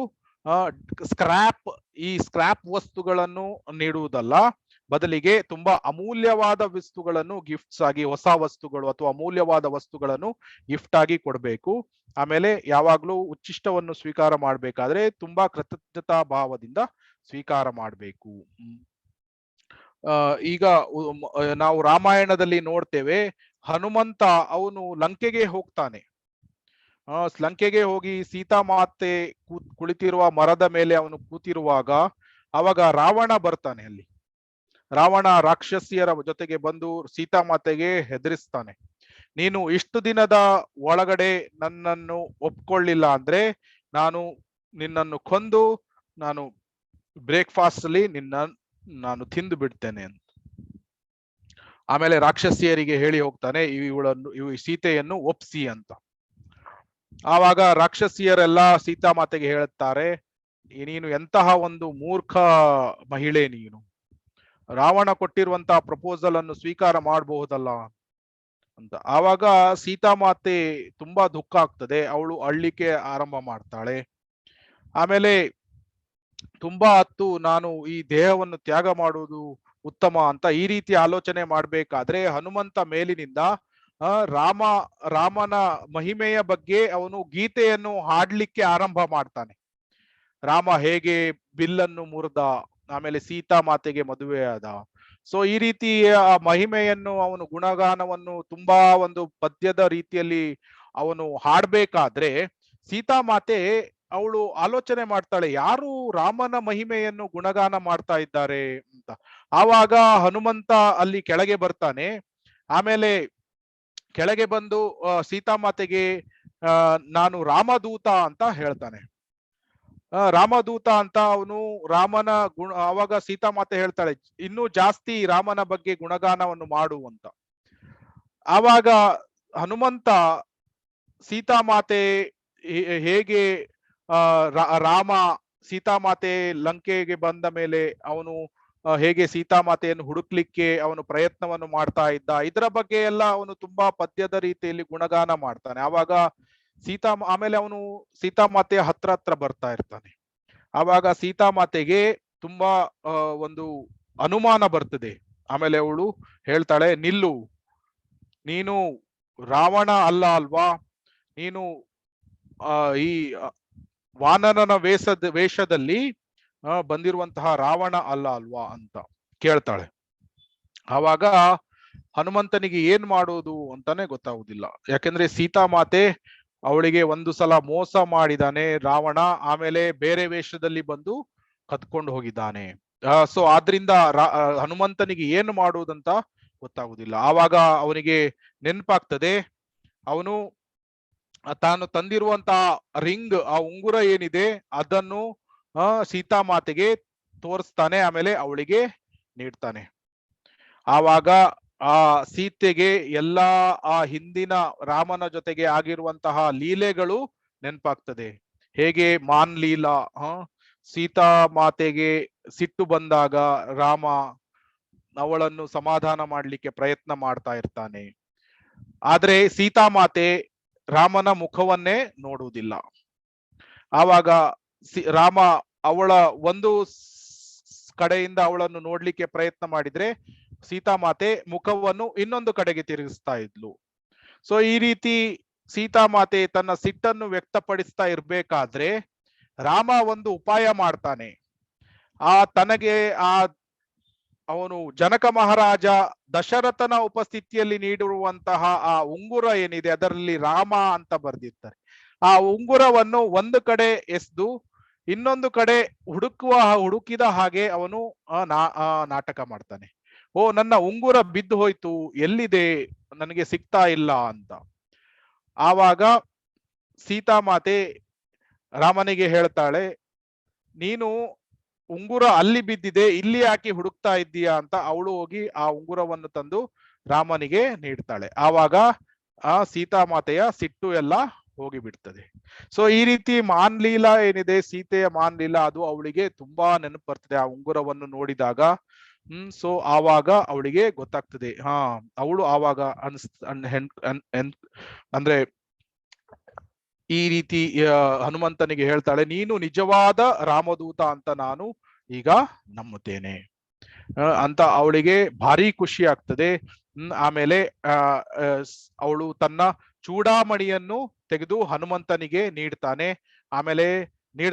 ಆಮೇಲೆ ಸೀತಾಮಾತೆ ಹನುಮಂತನಿಗೆ ಹೇಳ್ತಾಳೆ, ಇದನ್ನು ನೀನು ಹೋಗಿ ರಾಮನಿಗೆ ನೀನು ನೀಡು ಅಂತ. ಸೊ ಇದರಲ್ಲಿ ಸಹ ನಾವು ನೋಡ್ತೇವೆ ದದಾತಿ ಪ್ರತಿಗ್ರಹಣಾತಿ ಪ್ರಿನ್ಸಿಪಲ್. ಅಂದ್ರೆ ರಾಮ ತುಂಬಾ ಪ್ರೀತಿಯಿಂದ ಆ ಉಂಗುರವನ್ನು ಸೀತಾಮಾತೆಗೆ ಕಳಿಸ್ತಾನೆ. ಆಮೇಲೆ ಇನ್ ರಿಟರ್ನ್ ಪ್ರತಿಗ್ರಹಣಾತಿ, ಸೀತಾಮಾತೆ ಏನಿದ್ದಾಳೆ ಅವಳು ತನ್ನ ಚೂಡಾಮಣಿಯನ್ನು ಹನುಮಂತನ ಮೂಲಕ ರಾಮನಿಗೆ ಕಳಿಸ್ತಾಳೆ. ಸೊ ಈ ರೀತಿ ನಾವು ದದಾತಿ ಪ್ರತಿಗ್ರಹಣಾತಿ ಈ ಪ್ರಿನ್ಸಿಪಲ್ ಅನ್ನು ಸಹ ನಾವು ನೋಡ್ಬೋದು. ಆಮೇಲೆ ಶ್ರೀ ಚೈತನ್ಯ ಮಹಾಪ್ರಭುಗಳ ಈ ಲೀಲೆಯಲ್ಲಿ ಸಹ ನಾವು ಭುಂಕ್ತೆ ಭೋಜಯತೆ ಈ ಪ್ರಿನ್ಸಿಪಲ್ಸ್ ಗಳನ್ನು ಸಹ ನಾವು ನೋಡಬಹುದು. ಸೊ ಇಲ್ಲಿ ಈ ಸ್ಲೈಡ್ ಅಲ್ಲಿ ನಾವು ನೋಡ್ತಾ ಇದ್ದೇವೆ ನಾವು ಹೇಗೆ ಯಾರ ಜೊತೆ ಅಸೋಸಿಯೇಷನ್ ಅನ್ನು ನಾವು ಮಾಡಬೇಕು, ಮತ್ತೆ ಮುಂದಿನ ಸ್ಲೈಡ್ ಅಲ್ಲಿ ಯಾರ ಜೊತೆ ನಾವು ಅಸೋಸಿಯೇಷನ್ ಅನ್ನು ನಾವು ಮಾಡಬಾರ್ದು ಅಂತ ಇದರಲ್ಲಿ ವಿವರಿಸಲಾಗಿದೆ. ಸೊ ಉದಾಹರಣೆಗೆ ನಾವು ಈಗ ಹೇಳಿದಾಗೆ ಬಿಸ್ನೆಸ್ ಮನ್ಗಳು ಸಹ ಈ ಪ್ರಿನ್ಸಿಪಲ್ಸ್ ಗಳನ್ನು ಫಾಲೋ ಮಾಡ್ತಾರೆ. ಸೊ ನಾವು ಅಸೋಸಿಯೇಟ್ ಮಾಡಬೇಕಾದ್ರೆ ಭಕ್ತರ ಜೊತೆ ಅಸೋಸಿಯೇಟ್ ಮಾಡಬೇಕು. ಎಲ್ಲಿ ಅಂತ ಕ್ವಶನ್ ಬಂದಾಗ ಇಸ್ಕಾನ್ ದೇವಾಲಯಗಳಲ್ಲಿ ನಾವು ಭಕ್ತರ ಜೊತೆ ಮಾಡಬಹುದು. ಯಾವ ರೀತಿಯಲ್ಲಿ ಮಾಡಬಹುದು? ನಾವು ದೇವಸ್ಥಾನಕ್ಕೆ ಹೋಗಿ ಸೇವೆಗಳನ್ನು ಮಾಡಬಹುದು, ಅಥವಾ ಕೆಲವು ಭಕ್ತರು ಅಂದ್ರೆ ಪ್ರತಿ ಟೈಮ್ ಅಲ್ಲಿ ಅವರಿಗೆ ಬರ್ಲಿಕ್ಕೆ ಆಗದೆ ಇರಬಹುದು, ಅಂತಹವರು ಕೆಲವೊಮ್ಮೆ ಲೈಫ್ ಮೆಂಬರ್ಶಿಪ್ಸ್ ಗಳನ್ನು ಸಹ ತೆಗೆದುಕೊಳ್ಳಬಹುದು. ಸೊ ಈ ರೀತಿ ಅಸೋಸಿಯೇಷನ್ಸ್ ಗಳನ್ನು ಮಾಡಬಹುದು. ಆಮೇಲೆ ಈ ವಿಷಯಗಳನ್ನು ನಾವು ಆಲ್ರೆಡಿ ಕವರ್ ಮಾಡಿದ್ದೇವೆ. ಆಮೇಲೆ ಗುಹ್ಯಂ ಆಖ್ಯಾತಿ. ಗುಹ್ಯಂ ಆಖ್ಯಾತಿ ಇದನ್ನು ನಾವು ಮುಂದಿನ ಕ್ಲಾಸ್ಗಳಲ್ಲಿ ನೋಡೋಣ. ಹೇಗೆ ನಾವು ಯಾರ ಜೊತೆ ನಾವು ನಮ್ಮ ರಹಸ್ಯವಾದ ವಿಷಯಗಳನ್ನು ಹೇಳಬಹುದು ಅಂತ. ಯಾಕಂದ್ರೆ ನಾವು ಯಾವಾಗ ವಿಶ್ವಾಸ ಇಟ್ಟು ಬೇರೆ ಭಕ್ತನಿಗೆ ನಾವು ಹೇಳ್ತೇವೆ, ಆ ಭಕ್ತನೂ ಸಹ ನಮ್ಮ ವಿಷಯವನ್ನು ಮತ್ತೊಬ್ಬರಿಗೆ ಹೇಳಬಾರದು. ಆ ರೀತಿಯಲ್ಲಿ ನಾವು ಗೈಡೆನ್ಸ್ ಗಳನ್ನು ನಾವು ತೆಗೆದುಕೊಳ್ಳಬೇಕಾಗ್ತದೆ. ಸೊ ಈ ರೀತಿ ಯಾರ ಜೊತೆ ಅಸೋಸಿಯೇಟ್ ಮಾಡ್ಬೇಕು ಇದನ್ನು ನೋಡಿದ್ವಿ. ಆಮೇಲೆ ಯಾರ ಜೊತೆ ಅಸೋಸಿಯೇಟ್ ಮಾಡಬಾರ್ದು ಇದನ್ನು ಸಹ ನಾವು ಹಿಂದಿನ ಕ್ಲಾಸ್ಗಳಲ್ಲಿ ನಾವು ನೋಡಿದ್ದೇವೆ. ಮಾಯಾವಾದಿಗಳು, ಸೊ ಆಮೇಲೆ ಭುಕ್ತಿ ಮುಕ್ತಿ ಸಿದ್ಧಿಕಾಮಿಗಳು. ಸೊ ಈ ರೀತಿ. ಆಮೇಲೆ ಶ್ರೀಲ ಪ್ರಭುಪಾದರು ದದಾತಿ ಪ್ರಿನ್ಸಿಪಲ್ ಇನ್ನೊಂದು ಹೇಳ್ತಾರೆ, ಅಂದ್ರೆ ಈವನ್ ಗಿವಿಂಗ್ ಚಾರಿಟಿ, ಗೃಹಸ್ಥರಾಗಿ giving charity, whatever income. Srila Rupa Goswami ಅವರು ಹೇಳ್ತಾರೆ, ನಮಗೆ ಬಂದಿರುವಂತಹ 50% ಇನ್ಕಮ್ ಏನಿದೆ ಅದು ಕೃಷ್ಣ ಪ್ರಜ್ಞಾ ಆಕ್ಟಿವಿಟೀಸ್ ಗಳಲ್ಲಿ ಉಪಯೋಗಿಸಬೇಕು. 25% ಅನ್ನ ಎಮರ್ಜೆನ್ಸಿ ಕೇಸಸ್ ಅಲ್ಲಿ ಇಡಬೇಕು, 25% ಅನ್ನ ರಿಲೇಟಿವ್ಸ್ ಮತ್ತೆ ಮಕ್ಕಳು ಅಥವಾ ಈ ರೀತಿ ನೀಡಬೇಕು ಅಂತ. ಸೊ 50% ಕೃಷ್ಣ ಪ್ರಜ್ಞಾ ಆಕ್ಟಿವಿಟೀಸ್ ಅಂದ್ರೆ ಡೈರೆಕ್ಟ್ ಒಂದು 5 to 10% ಅನ್ನ ಡೈರೆಕ್ಟ್ ಆಗಿ ಡೊನೇಷನ್ಸ್ ದೇವಸ್ಥಾನಗಳಿಗೆ ನೀಡುವುದು. ಉಳಿದ ಹಣದಲ್ಲಿ ಯಾತ್ರಾ ಅಥವಾ ವಿಗ್ರಹ ಆರಾಧನೆ, ಆಮೇಲೆ ವಿಗ್ರಹಗಳಿಗೆ ಡ್ರೆಸ್ ಗಳನ್ನು ತೆಗೆದುಕೊಳ್ಳುವುದು, ವಿಗ್ರಹಗಳಿಗೆ ಭೋಗವನ್ನು ಅರ್ಪಿಸ್ಲಿಕ್ಕೆ ಒಳ್ಳೊಳ್ಳೆ ಉತ್ತಮವಾದ ಐಟಮ್ಸ್ ಗಳನ್ನು ತಂದು ನೀಡುವುದು, ಫ್ಲವರ್ಸ್ ಗಳನ್ನು ಕೊಡುವುದು. ಸೊ ಈ ರೀತಿ ಉಪಯೋಗ ಮಾಡಬೇಕು ಅಂತ ಈ ದದಾತಿ ಪ್ರಿನ್ಸಿಪಲ್ಸ್ ಅಲ್ಲಿ ಶೀಲ ಪ್ರಭುಪಾದರು ಸಹ ಇದನ್ನು ವಿವರಿಸ್ತಾರೆ. ಆಮೇಲೆ ಶೀಲ ರೂಪ ಗೋಸ್ವಾಮಿ ಅವರ ಪ್ರಿನ್ಸಿಪಲ್ಸ್ ತತ್ವಗಳನ್ನು ಈ ಭಾವಾರ್ಥದಲ್ಲಿ ಶೀಲ ಪ್ರಭುಪಾದರು ತುಂಬಾ ಸುಂದರವಾಗಿ ಪುಸ್ತಕದಲ್ಲಿ ವಿವರಿಸ್ತಾರೆ. ಇದನ್ನು ದಯವಿಟ್ಟು ನಾವು ಓದೋಣ ಎಲ್ರು. ಆಮೇಲೆ ಯಾತಕ್ಕಾಗಿ ನಾವು ಈ ರೀತಿ ಮಾಯಾವಾದಿಗಳನ್ನು, ನಾಸ್ತಿಕರನ್ನು ಇವರನ್ನೆಲ್ಲ ಅವಾಯ್ಡ್ ಮಾಡಬೇಕು? ಯಾಕಂದ್ರೆ ನಮ್ಮ ಭಕ್ತಿ ಏನಿದೆ ಅದು ಭಕ್ತಿಲತೆಯನ್ನು ಅದು ನಾಶ ಮಾಡ್ತದೆ. ಸೊ ನಮ್ಮ ಫೇತ್, ಶ್ರದ್ಧೆ ಏನಿದೆ ಅದನ್ನು ಅವರು ನಾಶ ಮಾಡ್ತಾರೆ. ಆಮೇಲೆ ಕೃಷ್ಣನಿಂದ ದೂರ ಹೋಗುವ ಹಾಗೆ ಅವರು ಮಾಡ್ತಾರೆ. ಉದಾಹರಣೆಗೆ ಇಲ್ಲಿ ಚಿತ್ರದಲ್ಲಿ ನಾವು ನೋಡ್ತಾ ಇದ್ದೇವೆ, ಮಂಥರೆ ಏನಿದ್ದಾಳೆ ಅವಳು ಕೈಕೇಯಿಯ ಮನಸ್ಸನ್ನು ಅವಳು ಸಂಪೂರ್ಣವಾಗಿ ಹಾಳು ಮಾಡ್ತಾಳೆ. ಆಮೇಲೆ ಕೈಕೇಯಿಗೆ ರಾಮನ ಮೇಲೆ ತುಂಬಾ ಪ್ರೀತಿ ಪ್ರೇಮ ಇರ್ತದೆ. ಆಮೇಲೆ ಅವಳು ತುಂಬಾ ಸಂತೋಷದಲ್ಲಿ ಇರ್ತಾಳೆ, ರಾಮ ರಾಜ ಆಗ್ತಾನೆ ಅಂತ. ಆದ್ರೆ ಮಂಥರೆ ವಿಷವನ್ನು ಬಿತ್ತುತ್ತಾಳೆ. ಸೊ ಈ ರೀತಿ ಅವಳ ಸಂಘದಿಂದ ಕೈಕೇಯಿ ಸಂಪೂರ್ಣವಾಗಿ ಆ ಮನಸ್ಸನ್ನು ಹಾಳು ಮಾಡ್ಕೊಳ್ತಾಳೆ. ಸೊ ಆದ್ರಿಂದ ಈ ರೀತಿಯ ಸಂಘವನ್ನು ಸಂಪೂರ್ಣವಾಗಿ ಒಬ್ನು ವರ್ಜಿಸ್ಬೇಕು. ಆಮೇಲೆ ಭಕ್ತರ ಸಂಘದಲ್ಲಿ ಒಬ್ನು ಬಂದಾಗ ಈ ರೀತಿಯ 6 ವಿಷಯಗಳನ್ನು ಅವನು ಆದಷ್ಟು ಮಾಡಿ ತನ್ನ ಪ್ರೀತಿಮಯವಾದ ಒಂದು ಸಂಬಂಧವನ್ನು ಅವನು ಬೆಳೆಸ್ಕೊಳ್ಬೇಕು, ಆದಷ್ಟು ವೃದ್ಧಿ ಮಾಡ್ಲಿಕ್ಕೆ ಅವನು ಪ್ರಯತ್ನವನ್ನು ಮಾಡಬೇಕು. ಹರೇ ಕೃಷ್ಣ ಹರೇ ಕೃಷ್ಣ ಕೃಷ್ಣ ಕೃಷ್ಣ ಹರೇ ಹರೇ, ಹರೇ ರಾಮ ರಾಮ ರಾಮ ಹರೇ ಹರೇ. ಮುಂದಿನ ಕ್ಲಾಸಲ್ಲಿ ಇದನ್ನು ಇನ್ನು ಡೀಟೇಲ್ ಆಗಿ ನಾವು ನೋಡೋಣ. ಸೊ ಯಾರಿಗಾದ್ರೂ ಏನಾದ್ರೂ ಪ್ರಶ್ನೆ, ಕಮೆಂಟ್ ಅಥವಾ ಏನಾದ್ರೂ ಕರೆಕ್ಷನ್ಸ್ ಏನಾದ್ರೂ ಇದ್ರೆ ನೀವು ಹೇಳ್ಬೋದು. ಹರೇ ಕೃಷ್ಣ.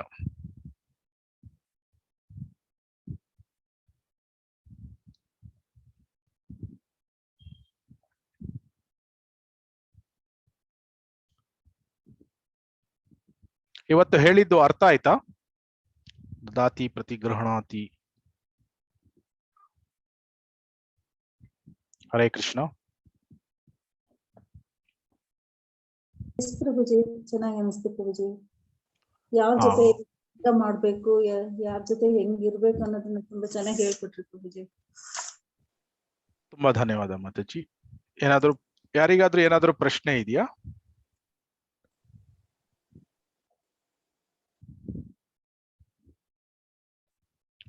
ಸೊ ಇದೇ ಕ್ಲಾಸ್ ಇದ್ದಂತಲ್ಲ, ಪ್ರೀವಿಯಸ್ ಕ್ಲಾಸಸ್ ಏನಾದ್ರೂ ಪ್ರಶ್ನೆಗಳು ಇದ್ರೂ ಸಹ ಹೇಳ್ಬೋದು. ಸೊ ದದಾತಿ ಪ್ರತಿಗ್ರಹಣತಿ ಈ ಶ್ಲೋಕ 4 ಇನ್ನು 1 ಅಥವಾ 2 ಕ್ಲಾಸಸ್ ತೆಗೆದುಕೊಳ್ಳೋಣ. ಆಮೇಲೆ ಆವಾಗ 4th ಶ್ಲೋಕ ಮುಗೀತದೆ. ಸೊ ಅದರ ನಂತರ ಸ್ವಲ್ಪ ಫಾಸ್ಟ್ ಆಗಿ ನಾವು ಹೋಗ್ಬೋದು. ಸೊ ಚಾಟ್ ಅಲ್ಲಿ ಏನು ಪ್ರಶ್ನೆ ಇಲ್ಲ. ಸೊ ಯಾರಾದ್ರೂ ಎಲ್ರೂ ಶೀಲಾ ಪ್ರಭುಪಾದ್ರ ಪುಸ್ತಕ ಇದೆಯಾ ಎಲ್ಲರತ್ರ? Nectar of instruction Upadeshamrita Kannada copy ಇದೆಯಾ? ಇದೆ ಪ್ರಭುಜಿ. ಹಾ. ಸೊ ದಯವಿಟ್ಟು ನಾವು ಎಲ್ಲ ಓದೋಣ. ಇದು ಶೀಲಾ ಪ್ರಭುಪಾದ್ರು ಹೇಳಿದ್ರು, ಈ ನೆಕ್ಟರ್ ಆಫ್ ಇನ್ಸ್ಟ್ರಕ್ಷನ್ ಏನಿದೆ ಇದು ಒಂದು ಸಣ್ಣ ಪುಸ್ತಕ, ಉಪದೇಶಾಮೃತ. ಆದ್ರೆ ಈ ಒಂದು ಪುಸ್ತಕವನ್ನು ನಾವು ಸರಿಯಾಗಿ ಅರ್ಥ ಮಾಡ್ಕೊಂಡು ಅದನ್ನು ನಮ್ಮ ಜೀವನದಲ್ಲಿ ಅಳವಡಿಸ್ಕೊಂಡ್ರೆ ನಾವು ಶುದ್ಧ ಭಕ್ತರ ಸ್ತರಕ್ಕೆ ಅತಿ ಬೇಗವಾಗಿ ನಾವು ಹೋಗ್ಬೋದು. ಸೊ ಅದರಿಂದ ಪುಸ್ತಕ ಸಣ್ಣದಾಗಿ ಕಂಡ್ರು ಸಹ ಇದರಲ್ಲಿ ತುಂಬಾ ಒಂದು ಗಾಢವಾದ ವಿಷಯಗಳು ಇದೆ. ಆದ್ರಿಂದ ಶೀಲಾ ಪ್ರಭುಪಾದ್ರು ಸಹ ಇದನ್ನು ತುಂಬಾ ಒಂದು ಬ್ಯೂಟಿಫುಲ್, ತುಂಬಾ ಸುಂದರವಾಗಿ ಭಾವಾರ್ಥಗಳನ್ನು ಬರೆದಿದ್ದಾರೆ. ಸೊ ಅದರಿಂದ ನಾವು ಆದಷ್ಟು ಇದನ್ನು ಓದ್ಬೇಕು. ಸೊ ಆಕ್ಚುಲಿ ಇನ್ಫ್ಯಾಕ್ಟ್ ಕೆಲವು ಮಹಾರಾಜರು ಇದನ್ನು 100 ಸಲ 200 ಸಲ ಓದಿದ್ದು ಇದೆ ಈ ಪುಸ್ತಕಗಳನ್ನು, ಅಥವಾ ಪ್ರತಿನಿತ್ಯ ಈ ಪುಸ್ತಕಗಳನ್ನು ಓದುವವರು ಸಹ ಇದ್ದಾರೆ. ಯಾಕಂದ್ರೆ ಈ 11 ಶ್ಲೋಕಗಳು ಇದ್ರೂ ಸಹ ಈ ಶ್ಲೋಕಗಳನ್ನು ನಾವು ಸರಿಯಾಗಿ ಅರ್ಥ ಮಾಡ್ಕೊಂಡ್ರೆ ನಾವು ಭಕ್ತಿ ಸೇವೆಯಲ್ಲಿ ಮುಂದುವರಿಲಿಕ್ಕೆ ತುಂಬಾ ಸಹಾಯ ಆಗ್ತದೆ. ಸೊ ಅದರಿಂದ ಪುಸ್ತಕ ಇರುವಾಗ ಆದಷ್ಟು ನಾವು ಈ ಭಾವಾರ್ಥಗಳನ್ನು ಓದಿ ಪದೇ ಪದೇ ಓದ್ಲಿಕ್ಕೆ ಪ್ರಯತ್ನ ಮಾಡೋಣ. ಅಂದ್ರೆ ಒಂದು ಸಲ ಓದಿದಾಗ ಸ್ವಲ್ಪ ನಮ್ಗೆ ರಿಯಲೈಸೇಷನ್ಸ್ ಗಳು ಬರಬಹುದು. ಆದ್ರೆ 2ನೇ ಸಲ 3ನೇ ಸಲ ಓದಿದಾಗ ಇನ್ನೂ ಜಾಸ್ತಿ ರಿಯಲೈಸೇಷನ್ಸ್ ಗಳು ಬರ್ತದೆ. ಸೊ ಪ್ಲಸ್ ನೀವು ಈ PDF ಗಳನ್ನು ನಾವು ಕಳಿಸ್ತಾ ಇದ್ದೇನೆ, ಅದನ್ನ ನೀವು ರೆಫರ್ ಮಾಡ್ಕೊಳ್ಬಹುದು. ಸೊ ಮತ್ತೆ ಈ ವಿಷಯಗಳನ್ನು ನಾವು ಭಾವಾರ್ಥಗಳನ್ನು ಓದ್ತಾ ಇದ್ರೆ ಆವಾಗ ಜಾಸ್ತಿ ಸಾಕ್ಷಾತ್ಕಾರಗಳು ಬರ್ತಾ ಇರ್ತದೆ, ರಿಯಲೈಸೇಷನ್ಸ್ ಗಳು ಬರ್ತದೆ. ಸೊ ಆವಾಗ ನಾವು ಬೇಗ ನಾವು ಪ್ರೋಗ್ರೆಸ್ ಮಾಡಬಹುದು. ಸೊ ಈ 6 ವೇಗಗಳನ್ನು ಹೇಗೆ ನಿಯಂತ್ರಣ ಮಾಡುವುದು, 6 ವಸ್ತುಗಳನ್ನು ವಿಷಯಗಳನ್ನು ನಾವು ಅವಾಯ್ಡ್ ಮಾಡುವುದು, ಎಸ್ಪೆಷಲಿ ಬ್ಯಾಡ್ ಅಸೋಸಿಯೇಷನ್, ಇದನ್ನ ಅವಾಯ್ಡ್ ಮಾಡಿದ್ರೆ ಹೆಚ್ಚಿನ ವಿಷಯಗಳು ನಮ್ಗೆ ಟೇಕನ್ ಕೇರ್ ಆಗ್ತದೆ. ಸೊ ನಾವು ಸದಾಕಾಲ ಭಕ್ತರ ಸಂಘದಲ್ಲಿದ್ರೆ ನಮ್ಮ ಚಾಂಟಿಂಗ್ ಇಂಪ್ರೂವ್ ಆಗ್ತದೆ, ನಾವು ಹಿಯರಿಂಗ್ ಮಾಡ್ತೇವೆ, ರೀಡಿಂಗ್ ಮಾಡ್ತೇವೆ. ಸೊ ಆದ್ರಿಂದ ಆದಷ್ಟು ಭಕ್ತರ ಸಂಘದಲ್ಲಿ ನಾವು ಇದ್ದಾಗ ನಮ್ಗೆ ಎಲ್ಲಾ ವಿಷಯಗಳು ಟೇಕನ್ ಕೇರ್ ಆಗ್ತದೆ. ಸೊ ಆಮೇಲೆ 4ನೇ ಶ್ಲೋಕ ನಮ್ಗೆ ಎಕ್ಸ್ಪ್ಲೇನ್ ಮಾಡ್ತದೆ ಹೇಗೆ ನಾವು ಭಕ್ತರ ಸಂಘದಲ್ಲಿ ಇರಬೇಕಾದ್ರೆ ನಾವು ಅಪರಾಧಗಳನ್ನು ಮಾಡದೆ ನಾವು ಈ 6 ವಿಷಯಗಳನ್ನು ದದಾತಿ ಪ್ರತಿಗ್ರಹಣಾತಿ ಇದನ್ನು ಮಾಡಿ ನಮ್ಮ ಭಕ್ತರ ಜೊತೆ ಇರುವ ಪ್ರೀತಿಯನ್ನು ನಾವು ವೃದ್ಧಿಸಬೇಕು. ಆವಾಗ ನಮಗೆ ಆ ಲವಿಂಗ್ ಎಕ್ಸ್ಚೇಂಜಸ್ ಬಿಕಮ್ ಸ್ವೀಟರ್. ಭಕ್ತರ ಜೊತೆ ಸಂಬಂಧ ಸ್ವೀಟರ್ ಆದಾಗ ನಮಗೆ ಆಂಥೂಸಿಯಾಸಮ್, ಉತ್ಸಾಹ ಬರ್ತದೆ. ಸೊ ಉತ್ಸಾಹದಿಂದ ನಾವು ಭಕ್ತಿ ಸೇವೆಯನ್ನು ಮಾಡ್ತೇವೆ. ಸೊ ಆದ್ರಿಂದ ಒಂದಕ್ಕೆ ಒಂದು ಕನೆಕ್ಷನ್ ಸಹ ಇದೆ. ಸೊ ಆದ್ರಿಂದ ಈ ಪ್ರಿನ್ಸಿಪಲ್ಸ್ ಗಳು ಏನ್ ಇಲ್ಲಿ ಕೊಟ್ಟಿದ್ದಾರೆ ಅದನ್ನು ಆದಷ್ಟು ನಮ್ಮ ಜೀವನದಲ್ಲಿ ಅಳವಡಿಸ್ಕೊಳ್ಳಿಕ್ಕೆ ನಾವು ಪ್ರಯತ್ನವನ್ನು ಮಾಡೋಣ. ಆವಾಗ ನಮಗೆ ಇದು ತುಂಬಾ ಸಹಾಯ ಆಗ್ತದೆ. ಹರೇ ಕೃಷ್ಣ.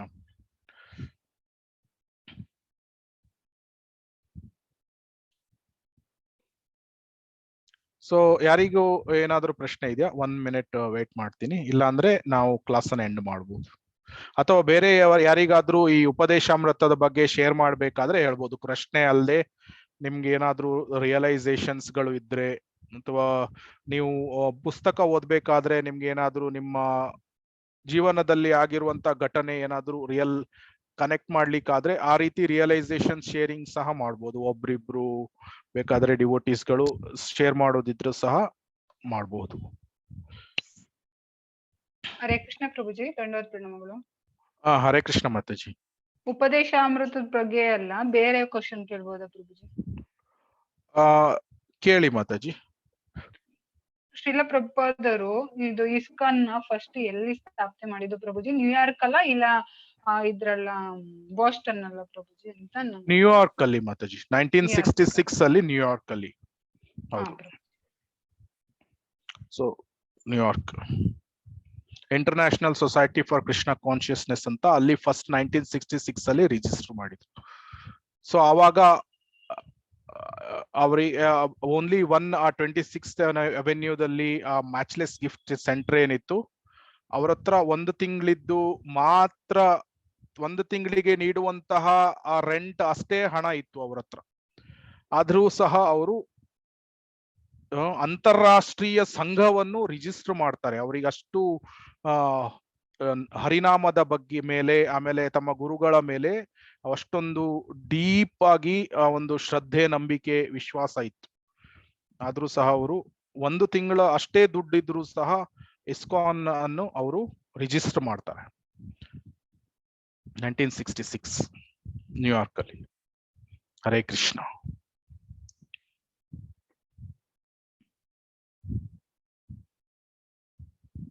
ಬೇರೆ ಏನಾದ್ರೂ ಪ್ರಶ್ನೆ ಇದೆಯಾ?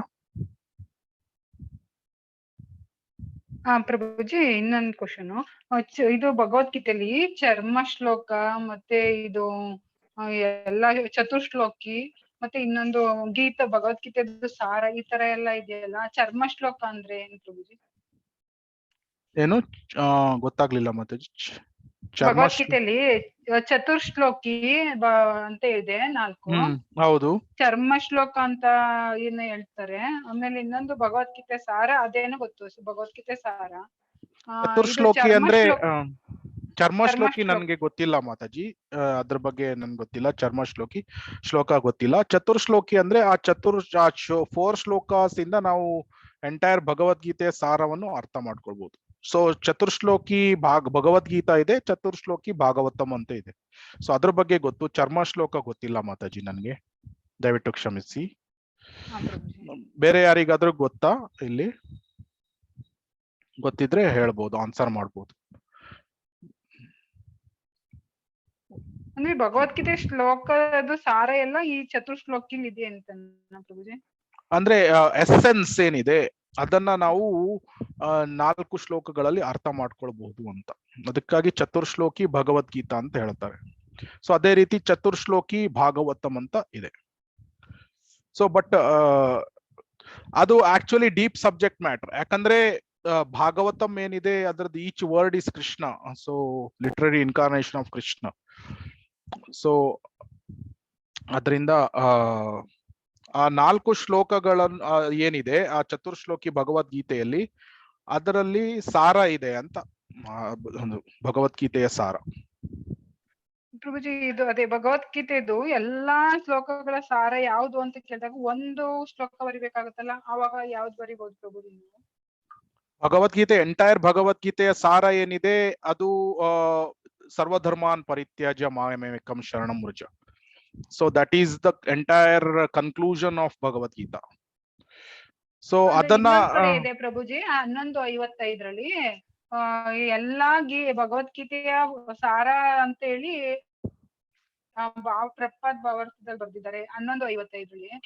ಹಾ, ಸೊ ಅದು ಬೇರೆ ಬೇರೆ ರೀತಿ ಇಂಟರ್ಪ್ರೆಟ್ ಮಾಡಬಹುದು. ಬಟ್ ಎಂಟೈರ್ ಭಗವದ್ಗೀತೆ ಸಾರ ಏನು? ಸರ್ವಧರ್ಮಾನ್ ಪರಿತ್ಯಾಜ್ಯ ಮಾಮೇಕಂ ಶರಣಂ ವ್ರಜ. ಸೊ ಅದನ್ನ ಹೇಗೆ ಮಾಡ್ಬೇಕು, ಅದರ ಪ್ರೀವಿಯಸ್ ಇದು ಶ್ಲೋಕ ಏನಿದೆ, ಮನ್ಮನಾಭವ ಮದ್ಭಕ್ತೋ ಮಧ್ಯಾಜಿ ಮಾಂ ನಮಸ್ಕುರು. ಸೊ ಈ ರೀತಿ. ಸೊ ಬಟ್ ಅದನ್ನ ನಾವು ಬೇರೆ ಬೇರೆ ರೀತಿಯಲ್ಲಿ ಇಂಟರ್ಪ್ರೇಟ್ ಮಾಡ್ಬೋದು. ಸೊ ಉದಾಹರಣೆಗೆ ಚತುರ್ಶ್ಲೋಕಿ ಭಗವದ್ಗೀತಾ ಸಹ ಅದು ಒಂದು ರೀತಿಯಲ್ಲಿ ಸಾರವನ್ನೇ ಹೇಳ್ತದೆ. ಸೊ ಬಟ್ ಎಂಟೈರ್ಲಿ ಎಲ್ಲಾ ನಾಲೆಜ್, ಈ ಭಗವದ್ಗೀತೆಯ ಜ್ಞಾನ ಏನಿದೆ ಅದು ನಾವು ಭಗವಂತನಿಗೆ ಸಂಪೂರ್ಣರಾಗಿ ಶರಣಾಗ್ಲಿಕ್ಕಾಗಿ ಇದೆ. ಸೊ ಸರ್ವಧರ್ಮಾನ್ ಪರಿತ್ಯಾಜ್ಯ ಮಾಮೇಕಂ ಶರಣಂ ವ್ರಜ. ಅದೇ ಕ್ವಶನ್ ಕೊಟ್ಟಿದ್ದಾರೆ ನಮ್ಗೆ, ಕೃಷ್ಣ ಲಾಸ್ಟ್ ಈಗ ಅಲ್ಟಿಮೇಟ್ ಕೃಷ್ಣ ಅಂತ. ಅದ್ರಲ್ಲಿ ನಾವು ಯಾವ ಶ್ಲೋಕನ ಹಾಕ್ಬೋದು? ಎಲ್ಲ 4 ಹಾಕ್ಬೇಕಾ, ಇಲ್ಲ ಸರ್ವಧರ್ಮ ಈ ಒಂದ್ 3-4-5 ಶ್ಲೋಕ ಕೋಟ್ ಮಾಡ್ಬೋದಾ, ಇಲ್ಲ ಒಂದೇ ಮಾಡ್ಬೇಕಾ ಪ್ರಭುಜಿ? ಇದನ್ನ ಆಫ್ಲೈನ್ ಡಿಸ್ಕಸ್ ಮಾಡೋಣ ಮಾತಾಜಿ, ನಾವು ಇಲ್ಲ ನಾಳೆ ಕ್ಲಾಸ್ ಅಲ್ಲಿ ಡಿಸ್ಕಸ್ ಮಾಡೋಣ. ಓಕೆ, ಸರಿನಾ? ಓಕೆ, ಹರೇ ಕೃಷ್ಣ ಮಾತಾಜಿ, ಧನ್ಯವಾದ ಪ್ರಣಾಮ. ವಿಷಯಕ್ಕೆ ಸಂಬಂಧ ಇಲ್ದಿರೋದನ್ನ ಇರ್ಲಿ, ಪರವಾಗಿಲ್ಲ ಮಾತಾಜಿ. ಅಂದ್ರೆ ಆನ್ಸರ್ ಮಾಡಬಹುದು, ಬಟ್ ಬೇರೆಯವರಿಗೂ ಅಂದ್ರೆ ಸಮಯ ವ್ಯರ್ಥ ಆಗ್ಬಾರ್ದು. ಅಂದ್ರೆ ವ್ಯರ್ಥ ಅಂದ್ರೆ ಅವರಿಗೂ ಸಹ ಸಮಯ ಅಮೂಲ್ಯ ಇದೆ. ಅದ್ರಿಂದ ನಾಳೆ ನಾವು ಹೇಗೂ ಶನಿವಾರದ ಕ್ಲಾಸ್ ಇದೆ ಅಲ್ವಾ ನಮ್ದು, ಸೊ ಅಲ್ಲಿ ಆ ಕ್ಲಾಸ್ ಅಲ್ಲಿ ಡಿಸ್ಕಸ್ ಮಾಡೋಣ, ಹೇಗೂ ಅಲ್ಲಿ ಸಮಯ ನಮ್ಗೆ ಇರ್ತದೆ. ಓಕೆನಾ ಮಾತಾಜಿ? ದಯವಿಟ್ಟು ನೀವು ಕ್ಷಮಿಸಿ ಈ ಮಾತಾಜಿ, ನಾನು ನಿಮ್ಗೆ ಅಂದ್ರೆ ಜಾಸ್ತಿ ಸಮಯ ಈಗ ನೀಡ್ಲಿಕ್ಕೆ ಆಗ್ತಾ ಇಲ್ಲ, ದಯವಿಟ್ಟು ಕ್ಷಮಿಸಿ. ಬಟ್ ಇಲ್ಲ ಪ್ರಭುಜಿ, ನಾನು ಇದು ಸಂಬಂಧ ಇಲ್ದಿರೋ ಕ್ವಶನ್ ಕೇಳಿ ನಾನೇನೆ ನಿಮ್ಗೆ ಟೈಮ್ ನ ಇದ್ ಮಾಡ್ತಾ ಇದೀನಿ, ದಯವಿಟ್ಟು ನನ್ನನ್ನು ಕ್ಷಮಿಸಿ ಪ್ರಭುಜಿ. ನಾಳೆ ಡಿಸ್ಕಸ್ ಮಾಡೋಣ ಮಾತಾಜಿ. ಹರೇ ಕೃಷ್ಣ. ಪ್ರಭುಜಿ. ಸೊ ಬೇರೆ ಏನಾದ್ರೂ ಪ್ರಶ್ನೆ ಇದೆಯಾ? ಇಲ್ಲ ಅನ್ಸ್ತದೆ. ಓಕೆ, ಸೊ ಈ PDF ಅನ್ನ ನಾನು ಆದಷ್ಟು ಬೇಗ ಶೇರ್ ಮಾಡ್ತೀನಿ. ಸೊ ಇಲ್ಲಿ ಕ್ಲಾಸ್ ಎಂಡ್ ಮಾಡೋಣ. ವಾಂಛಾ ಕಲ್ಪ ತರುಭ್ಯಶ್ಚ ಕೃಪಾ ಸಿಂಧುಭ್ಯ ಏವ ಚ ಪತಿತಾನಾಂ ಪಾವನೇಭ್ಯೋ ವೈಷ್ಣವೇಭ್ಯೋ ನಮೋ ನಮಃ. ಅನಂತ ಕೋಟಿ ವೈಷ್ಣವ ವೃಂದ ಕಿ ಜೈ. ಶೀಲ ಪ್ರಭುಪಾದ್ ಕಿ ಜೈ. ಶೀಲ ಗುರುದೇವ್ ಕಿ ಜೈ. ತುಂಬಾ ಧನ್ಯವಾದಗಳು ನಿಮ್ಗೆಲ್ರಿಗೂ. ಧನ್ಯವಾದಗಳು. ಹರೇ ಕೃಷ್ಣ. ಹರೇ ಕೃಷ್ಣ. ಹರೇ ಕೃಷ್ಣ.